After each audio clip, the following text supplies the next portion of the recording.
모든 교양은 남 얘기죠. 안 물어봐도 알려주는 남 얘기 아날람 197회 방송 1부 시작하겠습니다. 박 박사님, 네, 안녕하세요. 이동규 대표님, 안녕하십니까. 안녕하세요. 쇼우십니다. 저희가 지지난주에 대표님이 얘기하셨던 여름방학 특집이죠. 네. 마지막 3부 녹음하려고 하는 거죠. 이게 녹음이 잘 될까요? 모르겠어요. 안 된 말고. 그렇죠. 뭐 안 되면 말아야 하는 겁니다. 저희가 요새는 영화 이렇게 할 때는 예전에는 대본도 있고 아니면은 목차라도 있어서 했었는데 요즘은 아예 대본 없이 그냥 하잖아요. 근데 오늘 방송도 좀 그런데 그런 다른 그때의 방송들보다 오늘 너무 러프해서 그리고 1도 제가 또 아는 게 없다 보니까 이게 사실은 기획 의도를 얘기하자면 사실은 이게 저는 이 얘기를 처음에 이 대표님한테 해서 이걸 정말 방송할 거라는 생각은 안 하고 그냥 가볍게 농담으로 반 정도 농담으로 반은 진심이기도 했고, 왜냐하면 제가 오늘 다루시려는 그분에게 너무 빠져 있어서. 근데 그런 거죠. 그때 우리 실패한 육아 특집을 했었잖아요. 네. 근데 쭉 보다 보니까 그 오늘 다루려고 하는 분들이 너무 멋있는 거야. 다 어려. 그래서 이건 성공한 육아인데? 라는 생각이 들어가지고 형 성공한 육아 특집을 하자.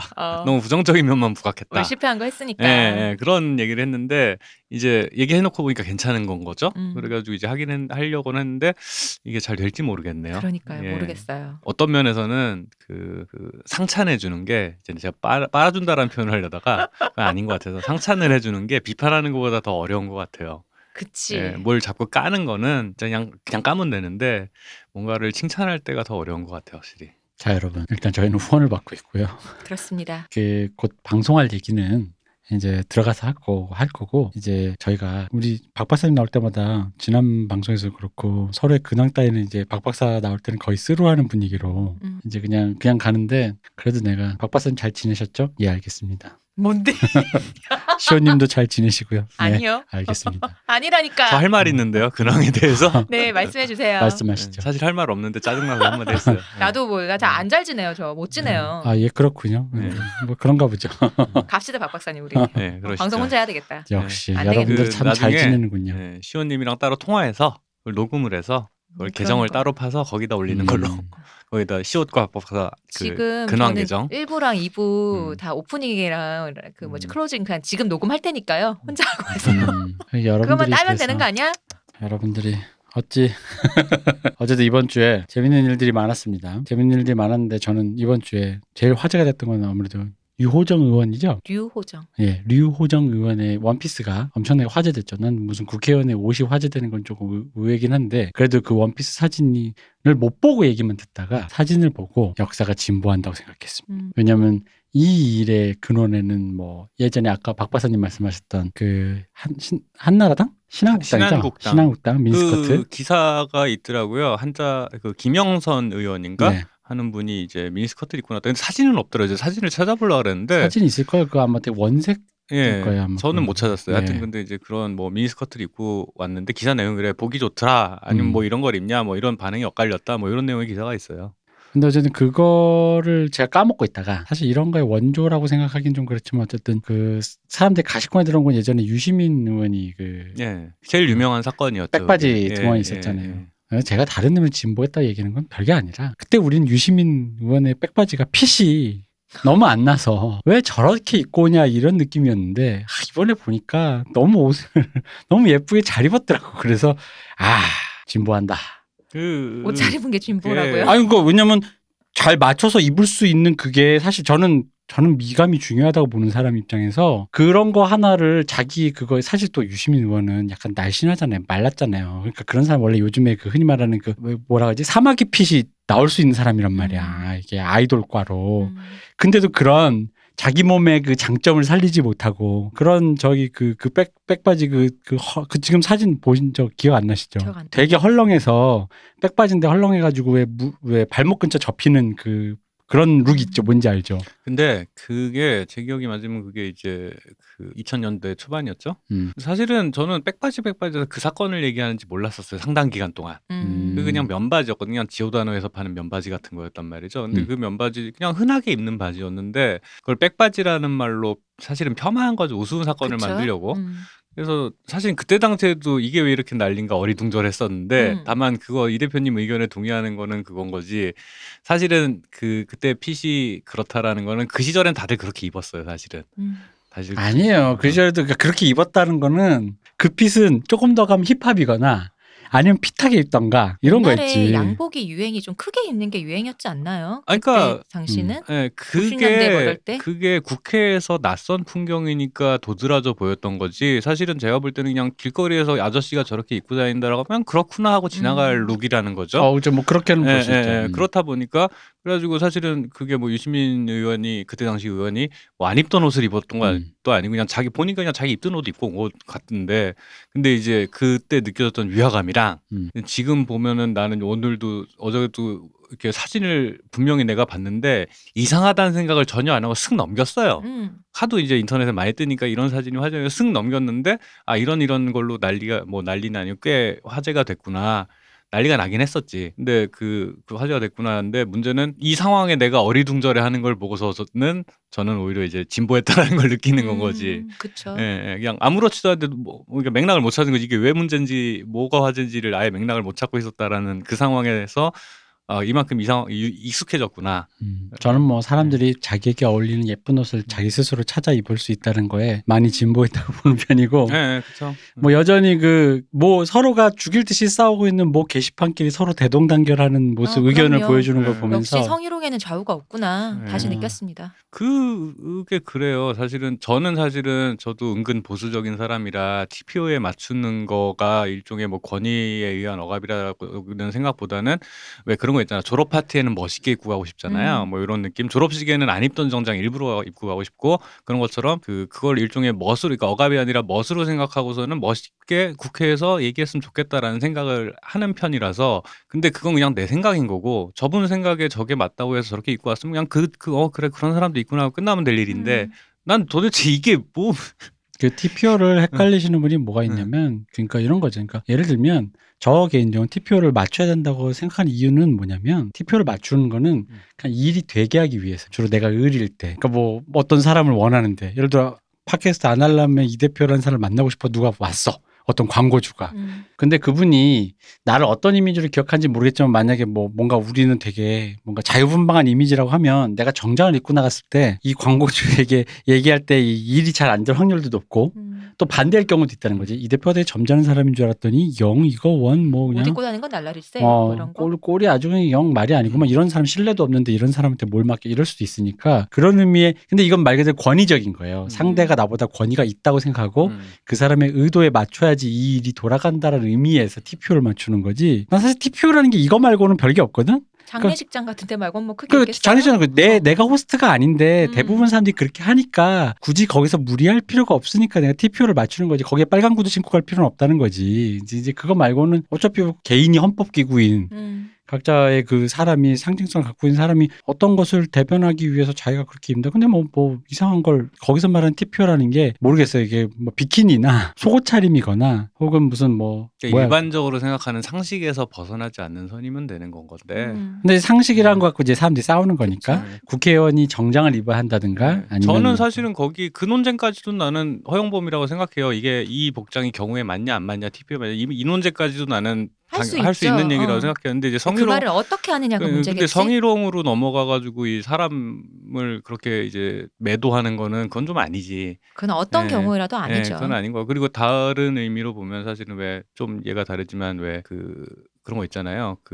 뭐 영부인이 무슨 옷을 입고 왔다든가 혹은 요번에 코로나 때문에 미국의 보건복지 CDC 담당자였는지 보건부 담당자였는지 그 여자분이 스카프를 뭘 하고 나오냐가 되게 언론에 화제가 됐었단 말이죠. 근데 그게 뭐냐면은 그 정치인이 입고 나오는 그 의상이라는 거는 의상조차 정치적인 메시지가 그렇죠. 되니까. 일종의 메시지가 되기 때문에 저는 그건 좀 어느 정도 좀 이제 나쁜 의미가 아니라 좋은 의미에서 기획으로서 접근하는 것도 저는 좀 있지 않나라는 저는 생각. 그런 의미에서도 좋았다고 생각해요. 그렇죠. 그 얘기를 하려고 한 거예요. 그래서 단순하게 내가 이거 입겠다는데 니들이면 어쩔 거야라는 것보다는 내가 이런 메시지를 주고 싶다라는 좀 정교한 기획에 의한 선택이었으면 좋겠다라는 생각이 들고 그런 것들이 좀 더 세련돼져 가는 이제 대중과 소통하고 이제 그 커뮤니케이션하는 과정에서 좀 세련된 것 또한 진보가 아닐까라는 생각은 좀 해요. 그래서 이제 또 그 본의 아니게 의도인지 아닌지 모르겠어요. 유호정 의원이 의도한 건 아닌지 모르겠으나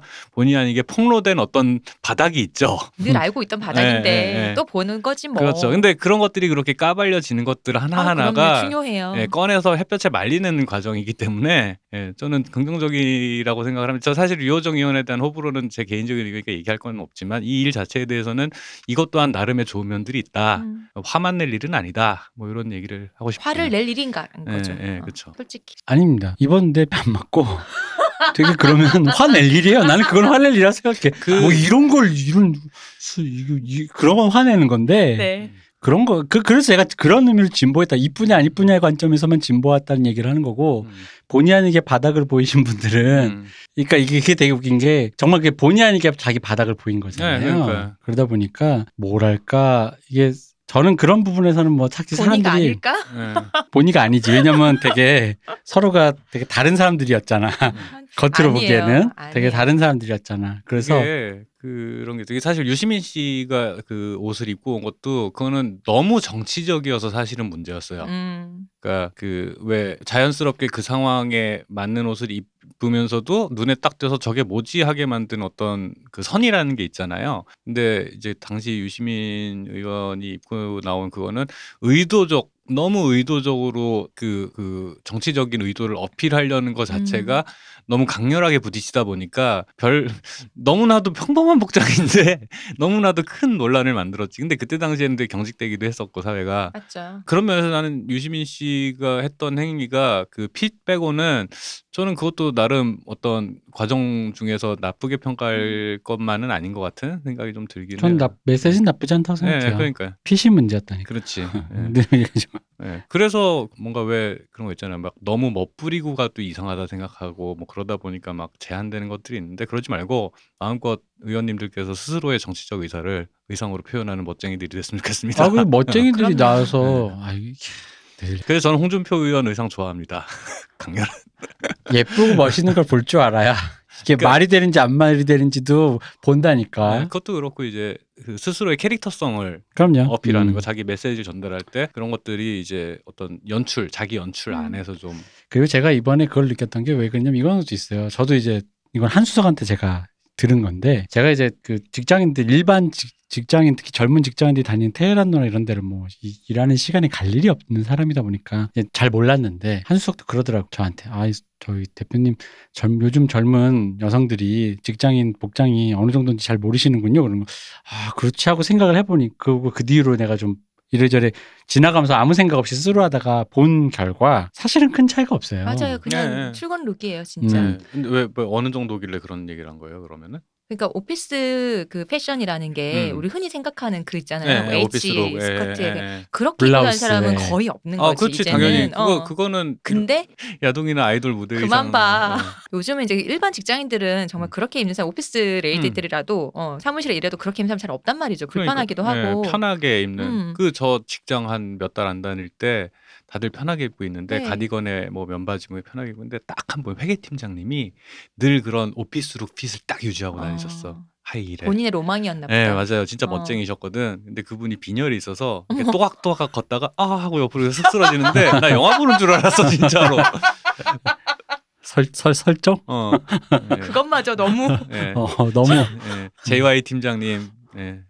웃긴다 그거. 어쨌든 JY 팀장님. 재밌는 한 주였습니다. 저는 사람의 옷차림이 멋있어서 뭐 예를 들어 GD 아방가르드한 패션으로 뭐 누구 참석 이런 게 아니라 난 뭐 그런 건 줄 알았어. 진짜 난 그런 건 줄 알았어요. 근데 그게 아니라 그래서 재밌는 일이었다.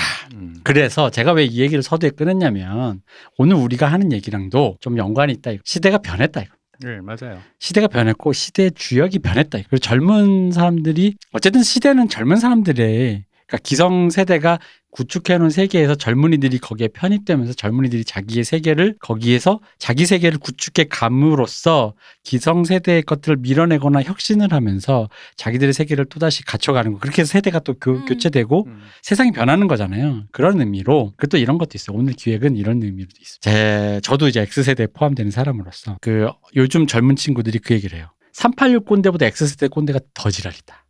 이런 말. 이게 무슨 얘기냐면, 그러니까 산업화 세대 꼰대는 주로 이런 말 하잖아요. 우리 할아버지 때든 시온너가 이게 배가 안 고파서 그래. 제가 배가 안 고라서 저 먹기 싫어요. 이런 거고, 386 꼰대는 저 그런 거 관심 없어요. 네가 정의를 몰라서, 네가 지금 우리 민주화 세대 하면서 이렇게 얘기하는 거거든요. 시온한테 이렇게 얘기했더니 저 몰라요. 그런 거 갈래요. 그러면 보통 제가 시온님을 예로 드는 보통 여자애들한테 특히 이런 말을 많이 하죠. 그리고 X세대 꼰대는 뭐가 있냐면 이런 거죠. 야, 너 이런 음악도 몰라? 너 이런 영화도 안 보고 살았어? 너 완전 진짜 완전 헬망증창이네.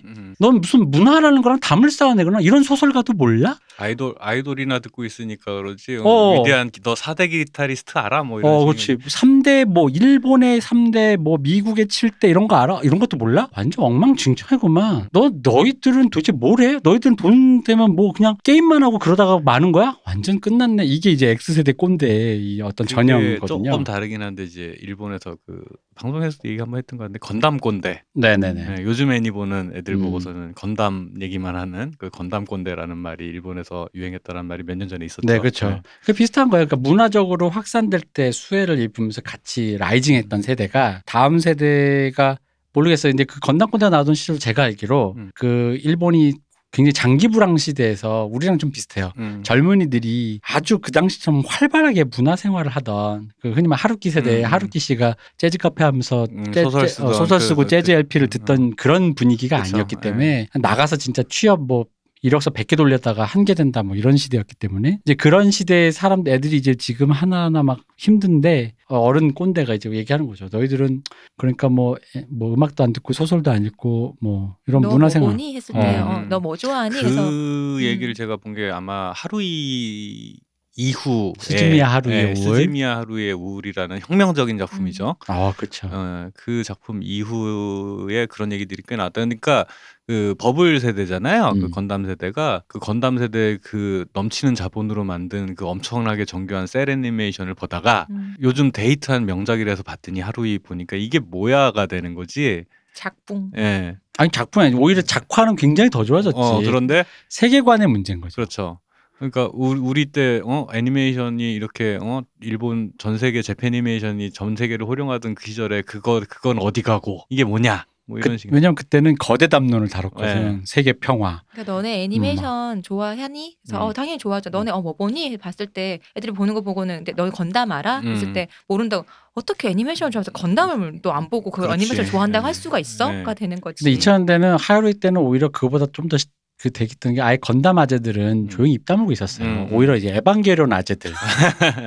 에바 아재들이 그랬죠. 그렇죠. 원래는 사실 하루이의 씨앗은 에반게리온이 피운 건데 그렇지. 그걸 이제 하루이가 완전히 이제 거의 종료해 버렸잖아요. 사실은 그 장르가 아예 달라서 그렇지 주제의식이라고 하는 거는 하루이 그러니까 다루는 방식 태도의 차이가 있다 뿐이지 사실 에반게리온이나 하루이나 같은 얘기를 하고 있다고 보거든요. 그죠? 저도 세계관의 그 메타적으로 세계를 비틀어 버려서 이제 그렇게 보는 어떤 그런 관점을 에반게리온이 제시한 건데 하루이가 어쨌든 그거에 대한 뭐랄까 오타쿠적인 왜냐하면 에반게리온은 사실 그렇게 해서 나온 결론이 오타쿠들한테 그 애니만 보지 말고 나가서 좀 사람 만나고 좀 놀아 AT필드를 제거해봐라는 게 결론이었다면 하루이는 AT필드를 제거해도 좋지만 이대로 안 온한 세계에 있어도 상관없지만 어쨌든 그건 상관없고 중요한 건 너와 나의 문제야라는 걸로 약간 이제 조금 돌렸는데 그게 어떤 일종의 에반게리온 세대가 그 하루이 관점으로 보면 에반게리온 세대의 얘기가 조금은 약간 나를 나무라는 X세대 꼰대의 말처럼 들리긴 하는 그렇죠. 거거든요. 네. 나가 임마. 나가서 임마.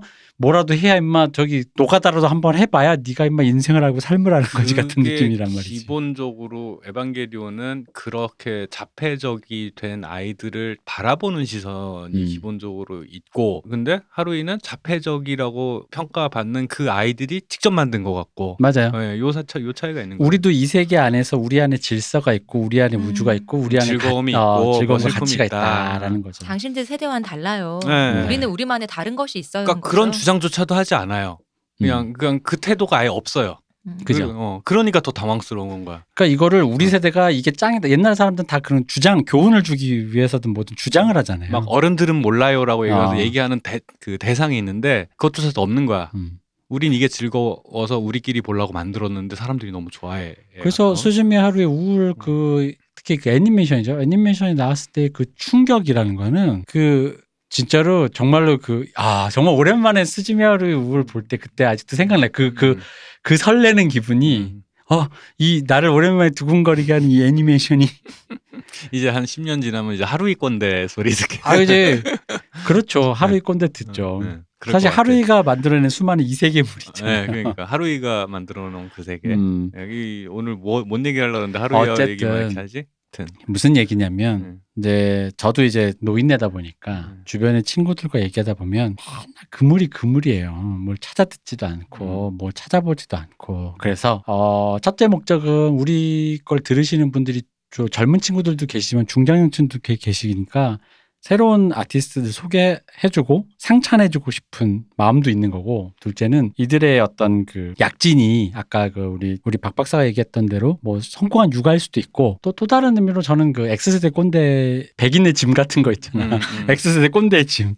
이 척박한 한국의 문화를 알려야 돼라는 X세대 꼰대의 짐을 좀 내려놓게 하기 위해서 이 기획을 준비했다. 뭐 이렇게 생각하시면 됩니다. 그런 의무감을 내려놓으셔도 됩니다. 굳이 3대 7대 안 가르쳐주셔도 된다. 뭐 이런 거에서. 영원히 젊지 않습니다. 그리고 또 애들은 알아서 잘 크고 네. 있다. 그렇죠. 그래서 일단 오늘 그냥 두서없이 저희가 좋아하는 아티스트 소개하는 차원에서 해볼 겁니다. 근데 이제 눈으로 보고 귀로 들어야 되는 사람을 이렇게 말로 하는 게 좀 한계가 어려워요. 있지만 우리 안에서 어쨌든 최대한 소화를 해봅시다. 그러니까 영화 같은 경우에는 이제 전공을 했으니까 이게 왜 좋은지에 대해서 분석하면서 얘기가 가능한데, 음악이나 뭐 이런 것들은 전공도 아니고 잘 모르고 이제 감상자 입장이다 보니까 이걸 어떻게 상찬해줘야 되지 싶은 건 거죠. 좋다 말고는 뭐라고 해야 될지. 그러니까 그러면은 이제 좀 흔히 말하는 보그 무슨 채 그죠. 그렇게 된단 말이지. 그치. 그리고 이게 인상 비평이 될 수밖에 없고. 맞아요. 그리고 예를 들어서 저희가 보고 느낀 걸 못 느끼시는 분한테는 왜 이렇게 오바질이야가 될 수 있는데, 그래서 보그체로 한번 우리가 한번 이렇게 해줘야 될 것 같아요. 근데 보그체로 하기에는 되게 이게 창조적인 그 어떤 영어 단어에 대한 어휘력이 좀 있어야 되는데 영어가 딸려가지고. 짧아서 안 돼. 나는 그냥 영어로 쓰는 이런 말 볼게. HOXY 있잖아. 혹시. 나는 그런 쪽이라서 이렇게 보그체 쪽이 아니야. 혹시. 보그체 아무나 하는 거 아니에요. 맞아요. 그거 진짜 아무나 하는 거. 잡지를 진짜 안 보는데 가끔 보그체 때문에 그 스틸컷으로 도는 거를 보거나 할 때마다 감탄해요. 대단하다. 맞아요. 진짜 대단하다. 네. 나 그 따로 연구하는 사람이 있는 것 같아. 따로 연구하죠. 근데 원래는 보그체 근원도 사실 그렇게 욕만 할 건 아닌 게 그게 적용 가능한 어휘가 없는데 그 어휘를 굳이 한국말로 할 때 정확하지가 않으니까 어쩔 수 없이. 굳이 그냥 정확하게 그냥 그 단어를 그대로 갖고 오다 보니까 만들어진 건데. 갖고만 와서 문제가 아니고 그게 나열하잖아요. 그것도 좀 이제 그래서. 그리고 그런 거 있어요. 예를 들어서 이제 그런 것들이 일종의 밈이 되거나 한국화된 맥락이 추가가 돼서 원래 영어 단어의 뜻과 전혀 달라지는. 그렇죠.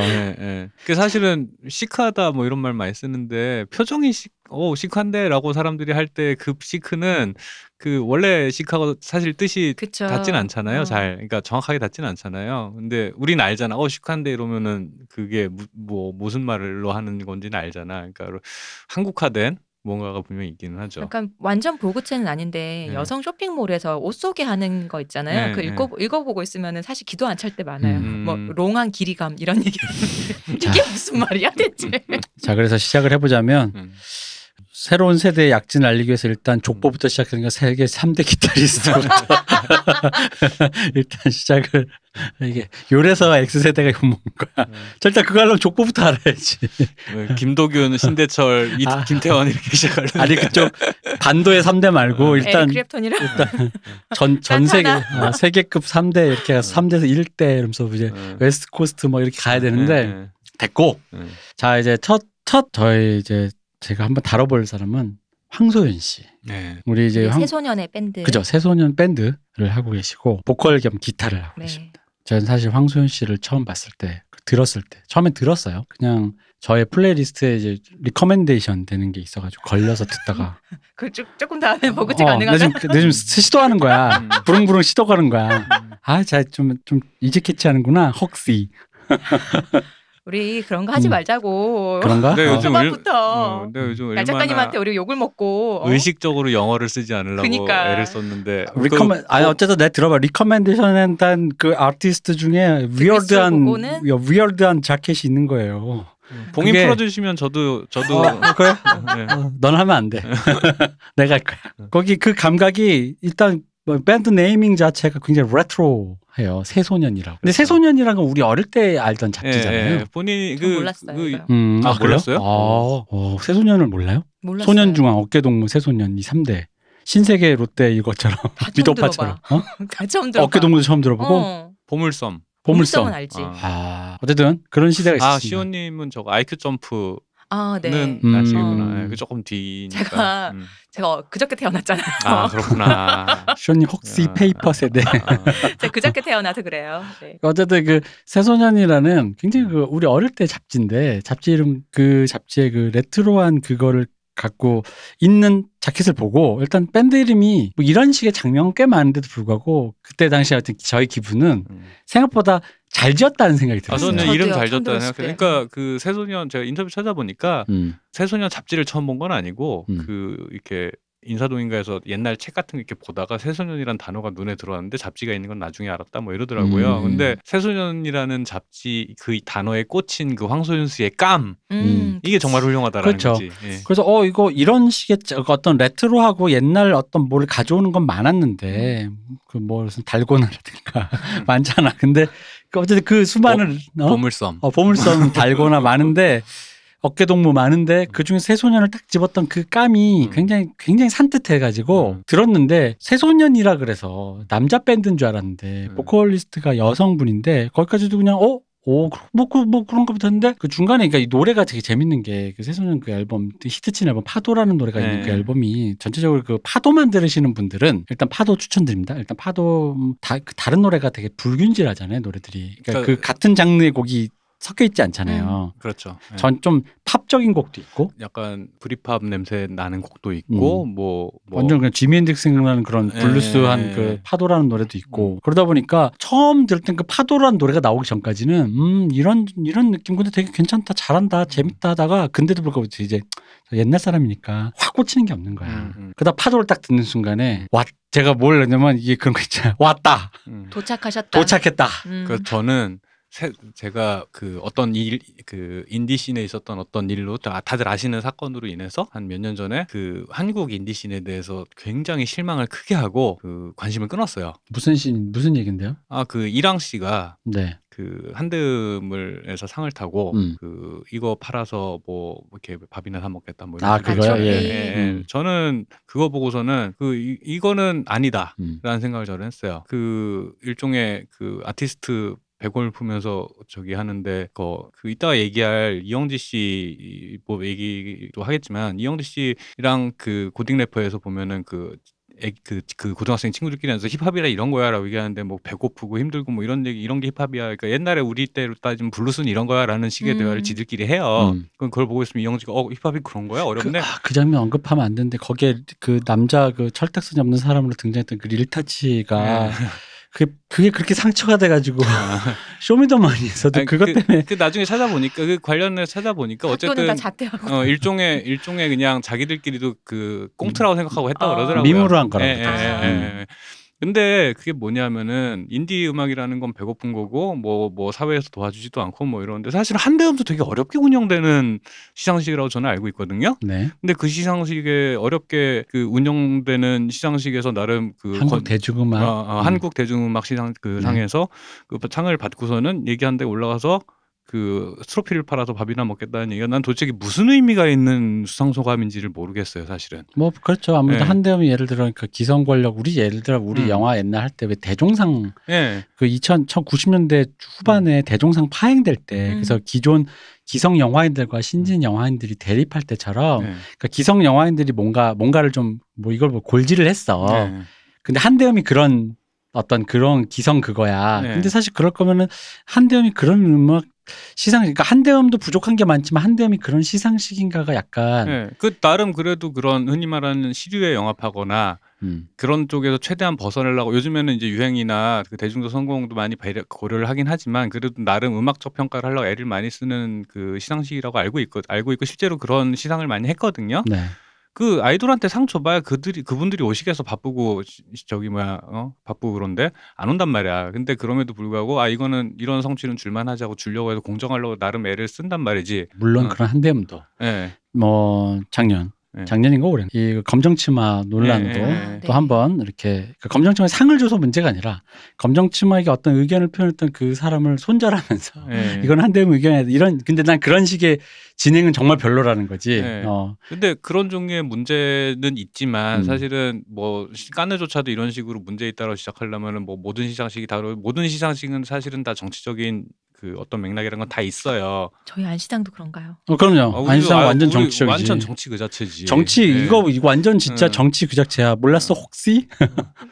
역시 시온님은 태어난 지 3일 돼서 순수하죠. 그저께 태어났다 보니까 설마 했네. 하여튼 그래서 그 시상식이 올라가서 그런 소감을 한 게 난 도대체 무슨 의미인지 모르겠더라고요. 그러니까 아무리 좋게 이것도 되게 좋게 표현한 거예요. 무슨 의미인지 모르겠어서. 그러니까 저 어릴 때 음악한다는 친구들이 사실은 아버지가 건물주인 애가 홍대에서 음악한다고 나 이렇게 힘들어라고 얘기하는 걸 볼 때 그 기분이 또 들었거든요. 근데 뭐 그러니까 나는 오히려 약간 조금 보완하면서 약간 좀 보충하자면 그러니까 어떻게 하거나 어쨌든 음악하는 친구들이 가난할 수도 있고 지금도 배고플 수도 있으니 그러니까 자기가 하는 일로 밥벌이가 안 되니까. 근데 그건 있는데 그러니까 오히려 제가 말한 건 박 박사의 말은 이런 것 같아요. 그러니까 이런 거 한대음이 그러니까 칸네 영화제를 잡아채는 고다르에 파리가 불타는 데 뭐 이런 거 있잖아. 그러니까 그런 것처럼 기존의 공고한 권력에서 생채기를 내므로써 내가 정치적인 메시지를 낼 수 있을 만한 상대인가에 대해서 이 당시에 그 메시지의 그 타겟팅이 적확하지 않았다. 예를 들어서 마마 나가서 했으면 내가 이해하겠어요. 그죠. 마마에 나가서 했으면 마마에 나가서 이미경 회장 앞에서 했으면 난 이해해. 니들이 맨날 티켓팅 되는 애들만 섭외하려고 안 줘도 되는 상 만들어가지고 메이저 아이돌만 불러가서 상 주는 게 티켓팅 하려고 그러는데 나한테 줘서 주는 거는 뭐 요식행위야? 고마워. 근데 그럼 팔아가지고 밥이나 먹을게. 난 그런 메시지가 명확하다 생각, 의미 있다 생각해요. 그 얘기를 하려면 이제 마마에서 안 불러주니까인데 그러니까 우리가 옛날에 했던 테러라는 거죠. 마마 시상식 중간에 불을 내리고 들어가서 우리가 올라가서 메시지를 하는 거지. 이게 왜 안 돼? 근데 사실 그거는 완전 범죄 행위잖아요. 물론 2020년에 그건 진짜 범죄 행위일 것 같지만 사실 그게 그 정도의 메시지 내려고 했던 수많은 선배 예술가나 뮤지션들은 다 그런 류의 행위를 통해서 그 정도 리스크를 감수하고 했다라는 거지. 그래서 만약에 한대음이 그렇게까지 메이저나 권력 집단이라고 느꼈다면 나는 시야가 너무 좁다고 보는 건 거고 그러다 보니까 그리고 그 무렵에 이제 그 인디 쪽에서 이제 기타 치면서 그 달콤한 노래 하시는 분들이 그분들이 나쁘다는 게 아니에요. 그러니까 그런 분들이 주류로 이렇게 올라오면서 음원 강자 뭐 이러면서 이렇게 막 왔다 갔다 하는 그런 게 있었잖아요. 그러니까 그 무렵에 그래가지고 기대감이 사라지는 거예요. 그 기대감이 사라져서 인디씬에 대해서 기대감이 사라져서. 근데 연주는 다들 잘해요, 사실은. 그때도 이미 연주는 다들 잘했어. 근데 그러면서 그 관심을 끊어서 새소년이라는 이름을 딱 보고 이름 잘 졌네라는 생각을 하면서도 그냥 기타 치면서 띵가띵가하는 어쿠스틱 팀인가라고서는 관심을 안 줬어요, 사실은. 안 주고 있다가 얼마 전에 진짜 이미 뜬 지가 한 2, 3년 된 팀인데 이제 와서 좀 뒷북이죠. 얼마 전에 친구가 얘네도 좋아하고서는 이제 클릭을 하는데 아무 관심이 없다. 음악이 딱 이렇게 들려오는데 얘네 누구야? 이렇게 되면 나 얼마 전에 집에 갔더니 얘가 원래 박 박사가 뭘 하면 좀 과몰입을 한단 말이야. 그쵸. 우리 다 알지. 뭘 하면 뭐 예를 들어 밥으로 치면 밥은 안 그러는데 그것만 먹는 애들 있잖아요. 그렇죠. 그런 반찬 식으로 없이 밥만 먹는 사람. 그것만 먹는 너무 좋아. 막 이것만 좀 뭐 사탕이 좋아 그럼 밥도 안 먹고 사탕만 먹는 애들 막 그런 것처럼 그렇죠. 뭐가 좋으면 이게 하루 종일 그래요. 그래서 저는 문제는 그렇게 시작을 하면은 이미 질려가지고 맛이 없는데도 계속 되새김질을 해요. 그래서 갔더니 어느 날 오랜만에 갔더니 이제 트와이스 얘기 나누고 갑자기 얘 그러면 앞에 꼭 붙이는 호구처럼 붙이는 게 우리를 붙여 우리 황소윤 우리 소윤이 네 징그러 황소윤 씨 죄송합니다. 제가 우리 황소윤 저 혼자 했을 때 우리 소름 황소윤 씨가 이 얘기 혹시나 안 들었으면 좋겠다. 어쨌든 황소윤 씨를 엄청 좋아하는데 너 뒤늦게 무슨 새소년 황소윤 뭔 소리야 했더니 꽂혔대. 너무 좋대. 너무 좋지. 너무 좋으면서 갑자기 나한테 밤에 갑자기 그 얘기까지 하는 거야. 저 형 팬더 스트레스를 하나 구해볼까 하는데 황소윤 씨가 들고 있는 그 리릭이나 리이슈 이래가지고 기스난 거를 일부러 레릭 이렇게 빈티지하게 하는 게 또 멋이라고 많이들 생각을 해서 비싸잖아요. 근데 황소윤 씨가 뭐 항상 깨끗한 팬더를 들고 나와요. 근데 그게 너무 멋있어 보이는 거야. 멋있어.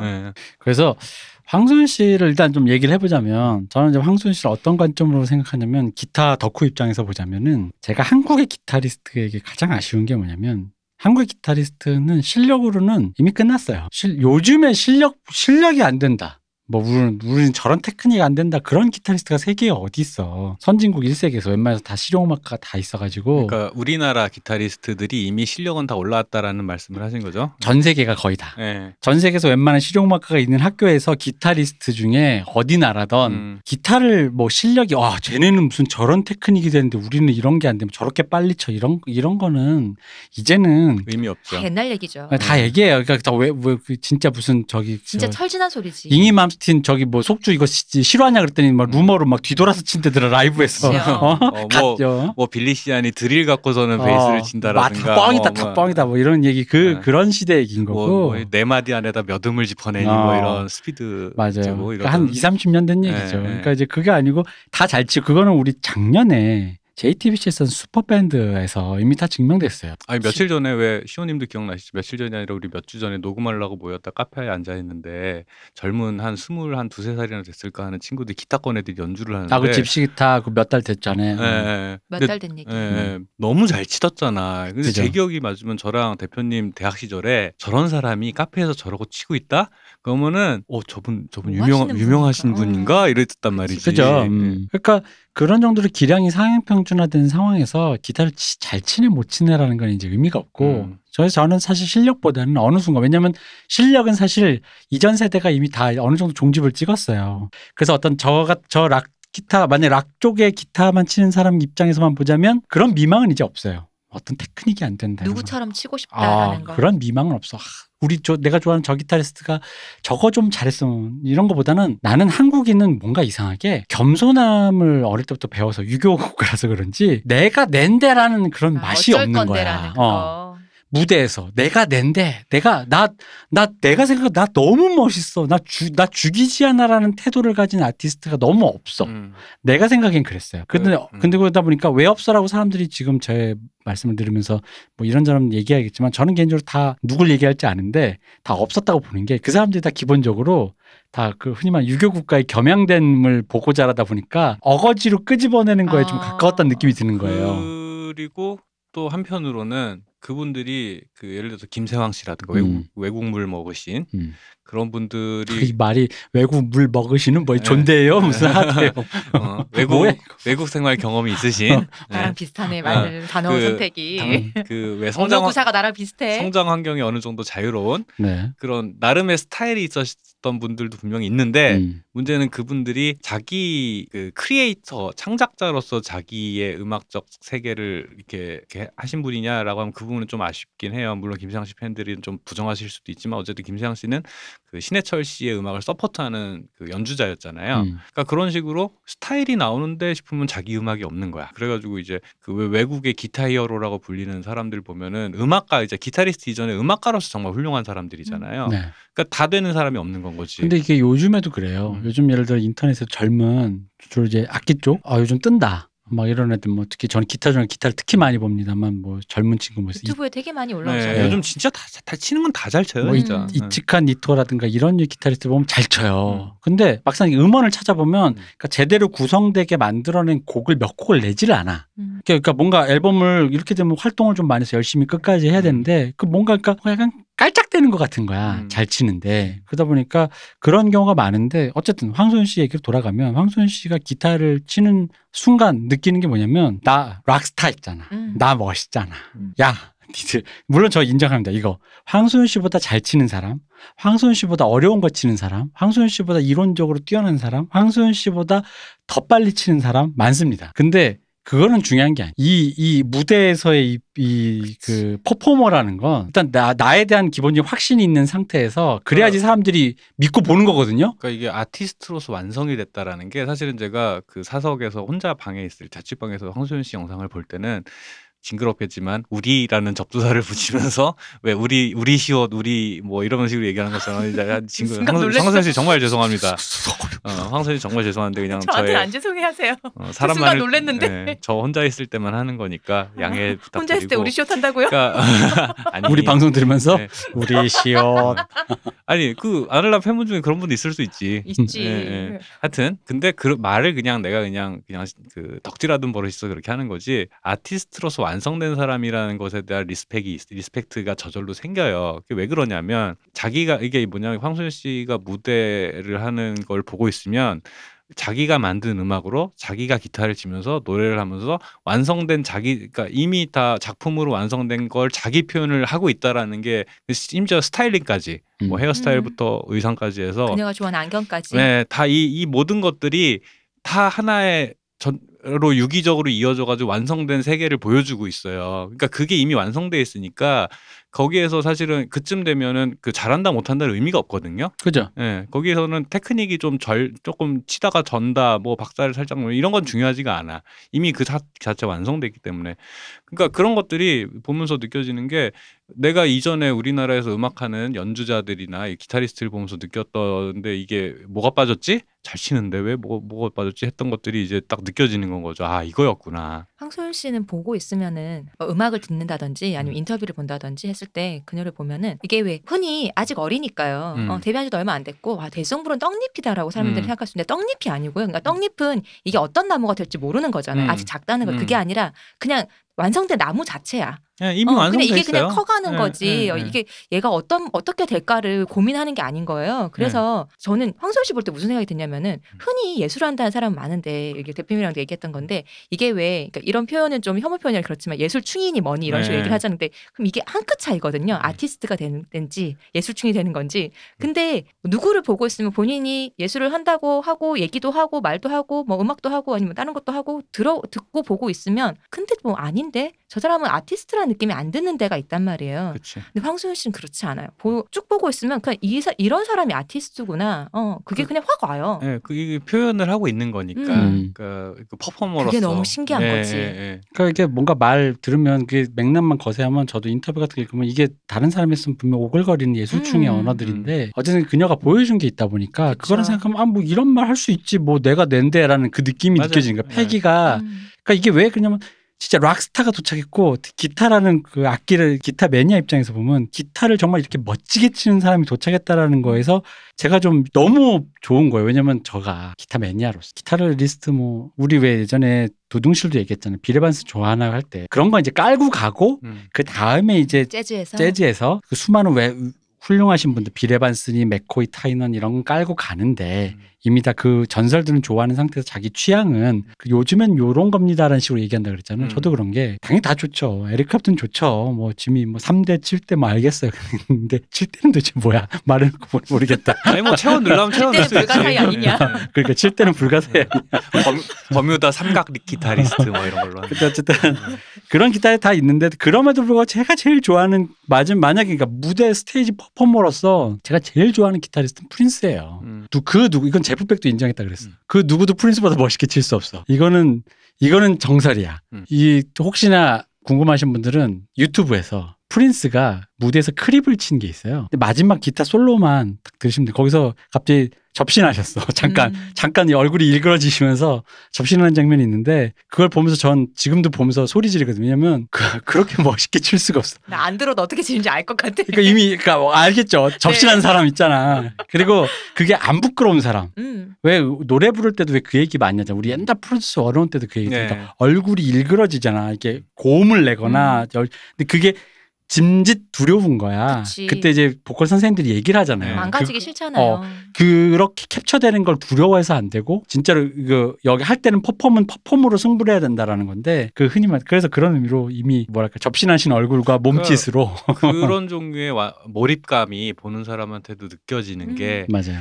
쉽지 않거든요. 맞아요. 네, 쉽지 않은데 예를 들어서 저는 사실은 프린스는 사실은 보통 한국에서는 기타 잘 친다라 프린스가 기타를 쳐? 라는 질문이 오히려 더 많이 나올. 그렇죠.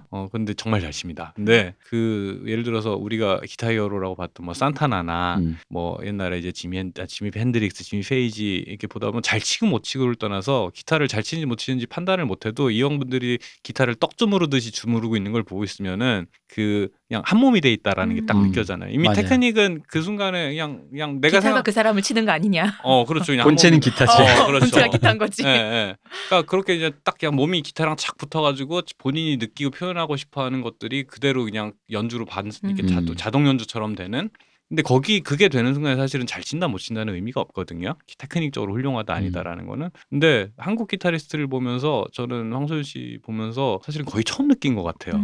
그러니까 황소연 씨가 이렇게 보다 보면 사실 연주 절대 많아요. 보면은 많은데 근데 어쨌든 저는 연주 안에서 자기를 표현하고 있다는 게 느껴지는 거니까 본인이 몰입한 상태에서 그리고 본인이 되게 즐거워 보여 일단.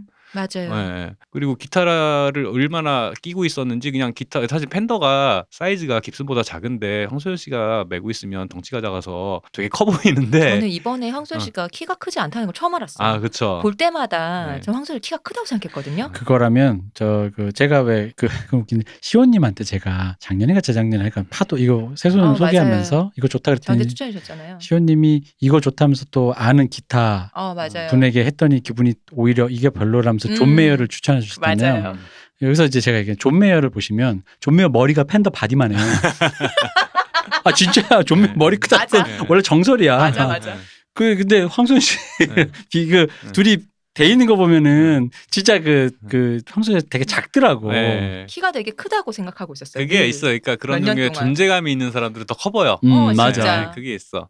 근데 보고 있으면은 그렇게 핏해요. 그냥 모든 게. 옷부터 기타가 또 하나의 패션 아이템인 것처럼 핏해요. 되게 잘 어울려 본인한테. 난 그리고 그거 있잖아요. 몇 달 전에 놀면 뭐하니에서 유재석 씨가 드럼 치면서 계속 이렇게 여기저기로 부풀려가지고 음악을 하던 때 마지막에 이제 거기 한상원 씨가 그 긱스 멤버 중에 여러 명들 나오면서 한상원 씨가 그 무대에서 라이브를 같이 했거든요. 유재석 씨 뒤에. 근데 그때 황소연 씨도 있었어요. 그래서 기타리스트가 둘이나 되니까 하면서 둘이 이제 솔로를 좀 주고받았는데 물론 그때 이제 방송에서 들리는 기타의 사운드는 되게 아쉬웠지만 잘 안 들렸죠 사실은. 어쨌든 둘이 사실 그거 이렇게 선생님이잖아. 그렇지. 그게 되게 어른이잖아. 근데도 무대에서는 일단 얄짤없는 그 태도가 난 너무 좋은 거야. 어이구 선배님이 아니라 둘 다 한 사람 몫에 기타리스트로서 하고 있는 거니까. 보통 한국에서는 이제 그 정도 뭐가 차이가 나면은 약간 선생님이니까 우선은 그게 좀 더 있는데 돋보이게 제가 해드려야. 제가 그리고 또 이제 내가 잘 못할까봐 긴장한다든가 뭐 이런 게 있는데 그런 게 없어요.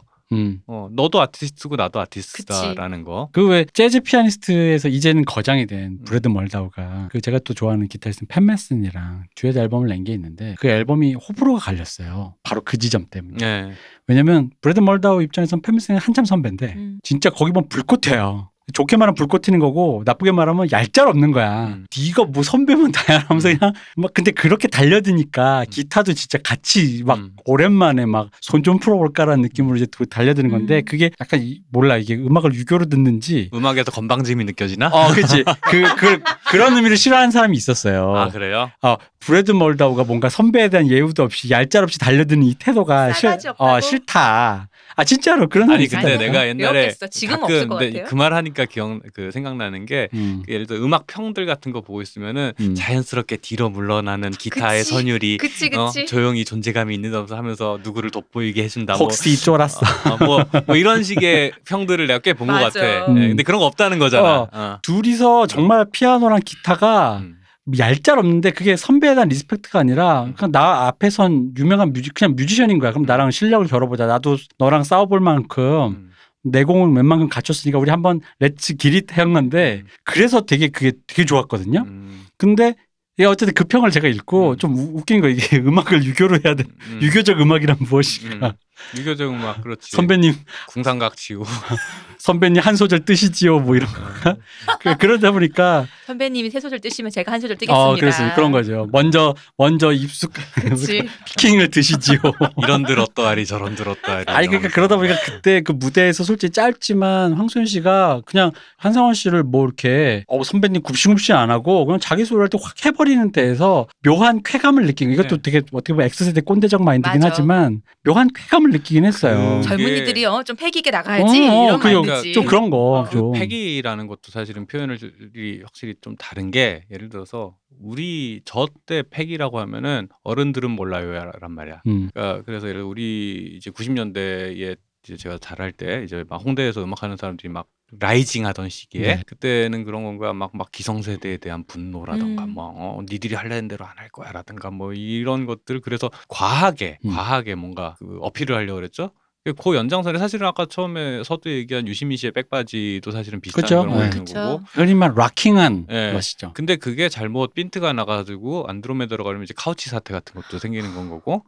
그렇죠. 근데 이제 어쨌든 핵심은 그건 거야. 뭐가 있고 거기에 대한 카운터로서 우리가 있다. 인 건데 이제 하루이 얘기를 꺼냈던 이유도 그건 거야. 하루이는 외부에 대한 관심이 없어. 그냥 내가 이게 좋고 내가 표현할 수 있는 건 이건데 남들이 그러니까 애초에 그냥 남들과 나를 비교하거나 이제 세대적인 맥락을 생각해서 내 위치가 어딘가를 판단하는 요 잣대가 아예 없어요. 근데 제가 황소연 씨를 보면서 느끼는 것도 같은 건 거야. 그러니까 네가 아티스트면 나도 아티스트지 어쩔 건데 하고 이렇게 덤빈다라는 느낌보다는 연주하라 그래서 내가 했잖아. 그러니까 어른들은 몰라거나 어른들은 모르겠지고 심지어는 뭐 뭔 상관이야라는 거지.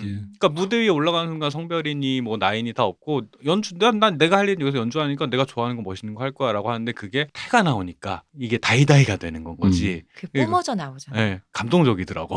네. 그래 맞아요. 그래서 일부러 하는 게 아니고 정말 속에서 우러나오잖아. 도착했다라는 그 느낌이 하여간 그래서 제가 파도를 처음에 음원으로만 들었을 때는 중간에 그 기타 솔로 나오잖아요. 그 기타 솔로가 되게 어렵지는 않아요. 네, 되게 단순해. 음표도 몇 개 없고. 근데 그 거기에 쓰여 들어간 그 악기의 쓰임새, 페달 그러니까 그런 이펙터들의 어떤 형태, 얘가 뭘 추종했는가, 뭐 이런 걸 보다 보면 단순히 물론 그럴 수 있어요. 기타 락 꼰대 기타 아재가 젊은 여성이 옛날 향수가 느껴지는 그런 사이키델릭 블루지한 그런 음악의 형태를 했기 때문에 좋아하는 거 아니야? 이 대표라고 물어본다면 그런 것도 분명히 있어요. 그건 있는데 중요한 건 그건 거지. 기타라는 세계가 빈티지가 아무래도 많이 잡고 있는 세계에서 그럼 이렇게 그건 있어요. 있는데 그걸 제대로 한 사람이 너무 없는 거야. 그거 한 사람 많아. 젊은 여성이라고 그걸 안 했고 젊은 남성이라고 안 했겠냐는 거지. 많은데 이게 이렇게까지 일체화돼서 이렇게 보여준 사람은 그런 거야. 그러니까 예를 들어서 우리는 진보해야 된다라는 강박 때문에 우리 세대는 그 예를 들어서 그런 이런저런 이펙터를 쓴다, 이런 종류의 음악을 한다라고 하는 2, 3년 지나 있으면 너 아직도 그거 아니? 라는 식으로 이제 해서 과거의 것들은 나쁜 것, 앞으로 올 것은 좋은 것. 그리고 그 앞으로 갈 때 우리는 어딜 가야 되냐? 뭐 바뀔 게 있어서 앞으로 나갈 거 아니야. 우리가 진보를 해야 되는데 어디로 진보를 해야 되냐라고 하면 분명히 레퍼런스가 있었어요. 산업화 세대들이 각 그 미국과 일본을 참고를 해가지고 그 앞으로 나갔고 그리고 그 386 세대와 그 이후 90년대 X 세대들이 미국의 팝 문화 그리고 일본의 시스템 이런 것들을 갖고 일본 버블 시대 그 시티팝 요즘 유행하잖아요. 그 버블 시대의 그 찬란했던 아이돌 문화라든가 그 일본 J-팝이라든가 이런 것들을 적절히 가져와가지고 맨날 어릴 때 입에 많이 하던 말이죠. 한국 우리는 왜 이걸 못하지? 라는 게 그 되게 많았단 말이에요. 근데 그러다 보니까 강박적으로 시간이 지나서 흘러간 과거의 것들은 그냥 나쁜 것이었단 말이야. 근데 그 아까 이름을 새소년을 보고서는 딱 꽂혀서 가져왔다 그랬잖아. 그 요번에 이제 놀면 뭐하니의 박문치 씨도 나왔지만은, 그러니까 그분들이 뉴트로라는 이름으로 재해석을 했다라는 게 단순히 유행인 게 중요한 게 아니라 우리가 과거로 우리 등 뒤에 남기고 온 것들이 그걸 향유할 때 분명히 우리한테도 좋은 면들이 보이고 아름다운 좋은 것들이 보여서 즐겼었는데 시간이 지나서 아직도 그거야 뒤에 남겨온 것들이 어린 친구들이 그걸 처음 보는 사람 입장에서는 그런 건가. 그때 그 뉴잭 스윙 음악이든 그때 당시에 블루스 기반한 올드 패션 올드 스쿨 하드락이든 우리가 뒤로 남겨온 것들이냐 지금 막 최신 음악이라고 하는 뭐 드레이크니 이런 사람들이 하는 음악이나 그냥 같은 선상에 놓고서는 여기선 이게 좋고 이거는 이게 좋고 이거는 이거 멋있고 이러면서 그러니까 그런 위계가 없는 상태에서 판단해서 갖고 오니까 그게 재해석이 되면서 되게 오히려 그래서 신선한 거예요. 그냥 단순히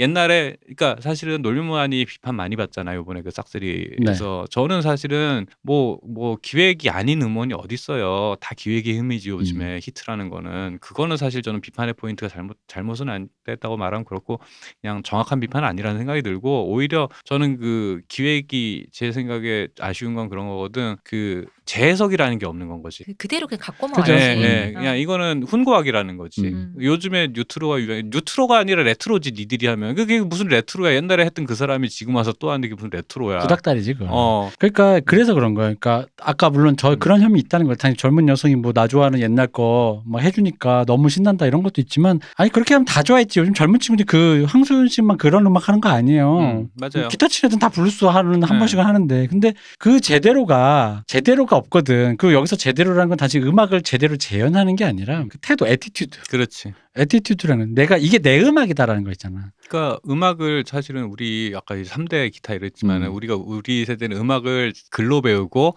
음악을 위계로 판단을 했잖아요. 그리고 이제 화이트 칼라의 전유물로 파악했기 때문에 그 폐해가 되게 크죠. 그렇죠. 그런데 이분들의 음악을 들으면 뭐 이분의 음악 이 팀의 음악을 들으면은 그런 느낌인 거지. 그런 종류의 위계가 안 느껴져요. 그러니까 그 자기를 표현하는 수단으로서 이게 좋아서 갖고 왔다라는 게 느껴지는 건 거지. 그러니까 그 앨범에 블루지한 사이키델릭 음악이 있는가 하면 요즘 트렌디한 스타일의 팝 앨범이 있어도 그렇죠. 본인들은 그거를 이상하다고 생각 안 하는 거야. 근데 이게 우리 때라면 그거 완전 욕먹는 거거든? 그러니까 예를 들어 황소연 씨 솔로 앨범이랑 새소년의 그 말하니까 또 피시 웃는 거 봐. 좋아가지고. 그 새소년의 그 데뷔 앨범이 나란히 있잖아. 우리 때 같은 평론가들이 변절했다 그랬어. 그게 변절이죠. 변절하고 저기 뭐야 그런 시류에 영합했다. 황소영 씨 같은 분들이 얘가 뭘 좀 알아 뭐 이런 소리 하면서 반말했겠지. 뭐 과감한 변신, 뭐 새로운 팝을 향한 여정, 뭐 이런 뭐 상찬을하든가. 근데 제가 하건데 황소연 씨는 그냥 둘 다 좋아서 했을 거예요. 그죠. 그러니까 바로 그러니까 그 어떻게 보면 이제 전체 앨범의 컨셉으로 보면 불균질하고 전혀 다른 장르 혹은 한쪽 장르만 파기도 힘든 시대에 이 다종다양의 장르를 한 앨범에 우겨놓고 그래도 이게 새소년인걸 하고 하는 그 태도가 그래서 우리가 하루이적인 얘기를 하는 게 하루이 이후 세대가 갖고 있는 그 태도가 바로 이런 거라는 거죠. 옛날에 왜냐면 우리 때는 그 음악을 블루스로 다 채웠을까 만약 블루스를 했으면 왜냐면 그러면은 그게 아까 어른들은 몰라요적 태도거든요. 어른들한테 일단 그 반대 속마음은 결국 이거 어른들이 날 인정하길 바란다는 거예요. 당신들이 그럼 당신들도 입을 닥치게 할 만큼 내가 보여주겠었는데 그러니까 이 앨범의 전체의 불균질성을 보면서 오히려 난 그걸 내가 왜 해? 라는 거지. 내가 그냥 안중에 없지. 내가 그냥 내가 음악 하고 싶어서 했어. 근데 물론 그게 니들 듣기에 1번 트랙과 7번 트랙이 다른 노래일지언정. 그러니까 그게 중요하지 않다면 왜 중요하지 않은지 그건 내가 곰곰이 생각해 볼 문제지만 그렇다고 해서 그거를 무슨 뭐 이게 꼭 그래야만 된다는 어떤 도그마에서 굉장히 자유롭다라는 거지 이 사람들이. 저는 계속 얘기를 듣다 보니까 어떤 의미에서 나이 든 사람들이 성토했던 어떤 젊은이들의 그런 문화나 그런 그게 다행이라는 생각이 드는 게 요새 왜 하는 거 있잖아요.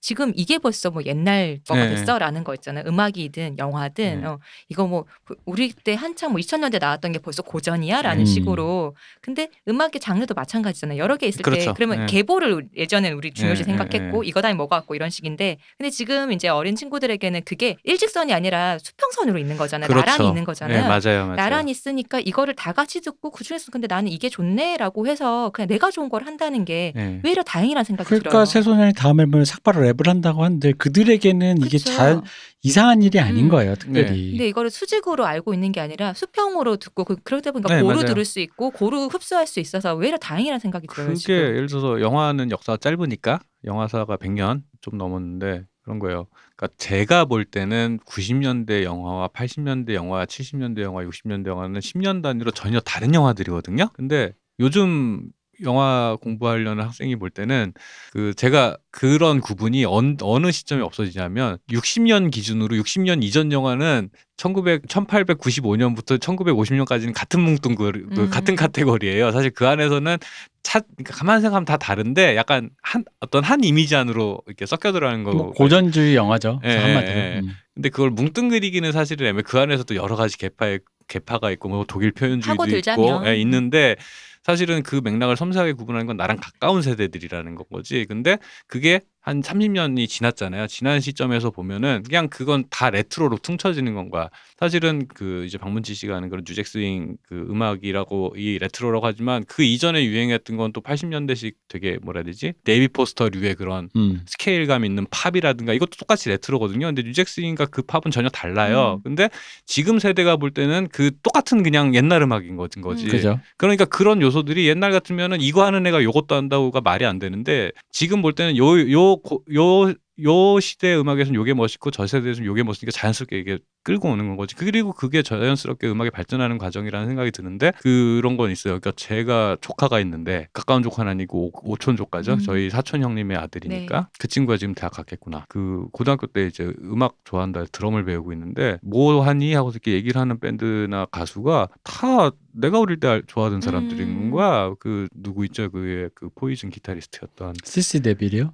예, CC 데빌 같은 팀을 좋아한다. 그 셋이 모여가지고 리치 코젠입니까?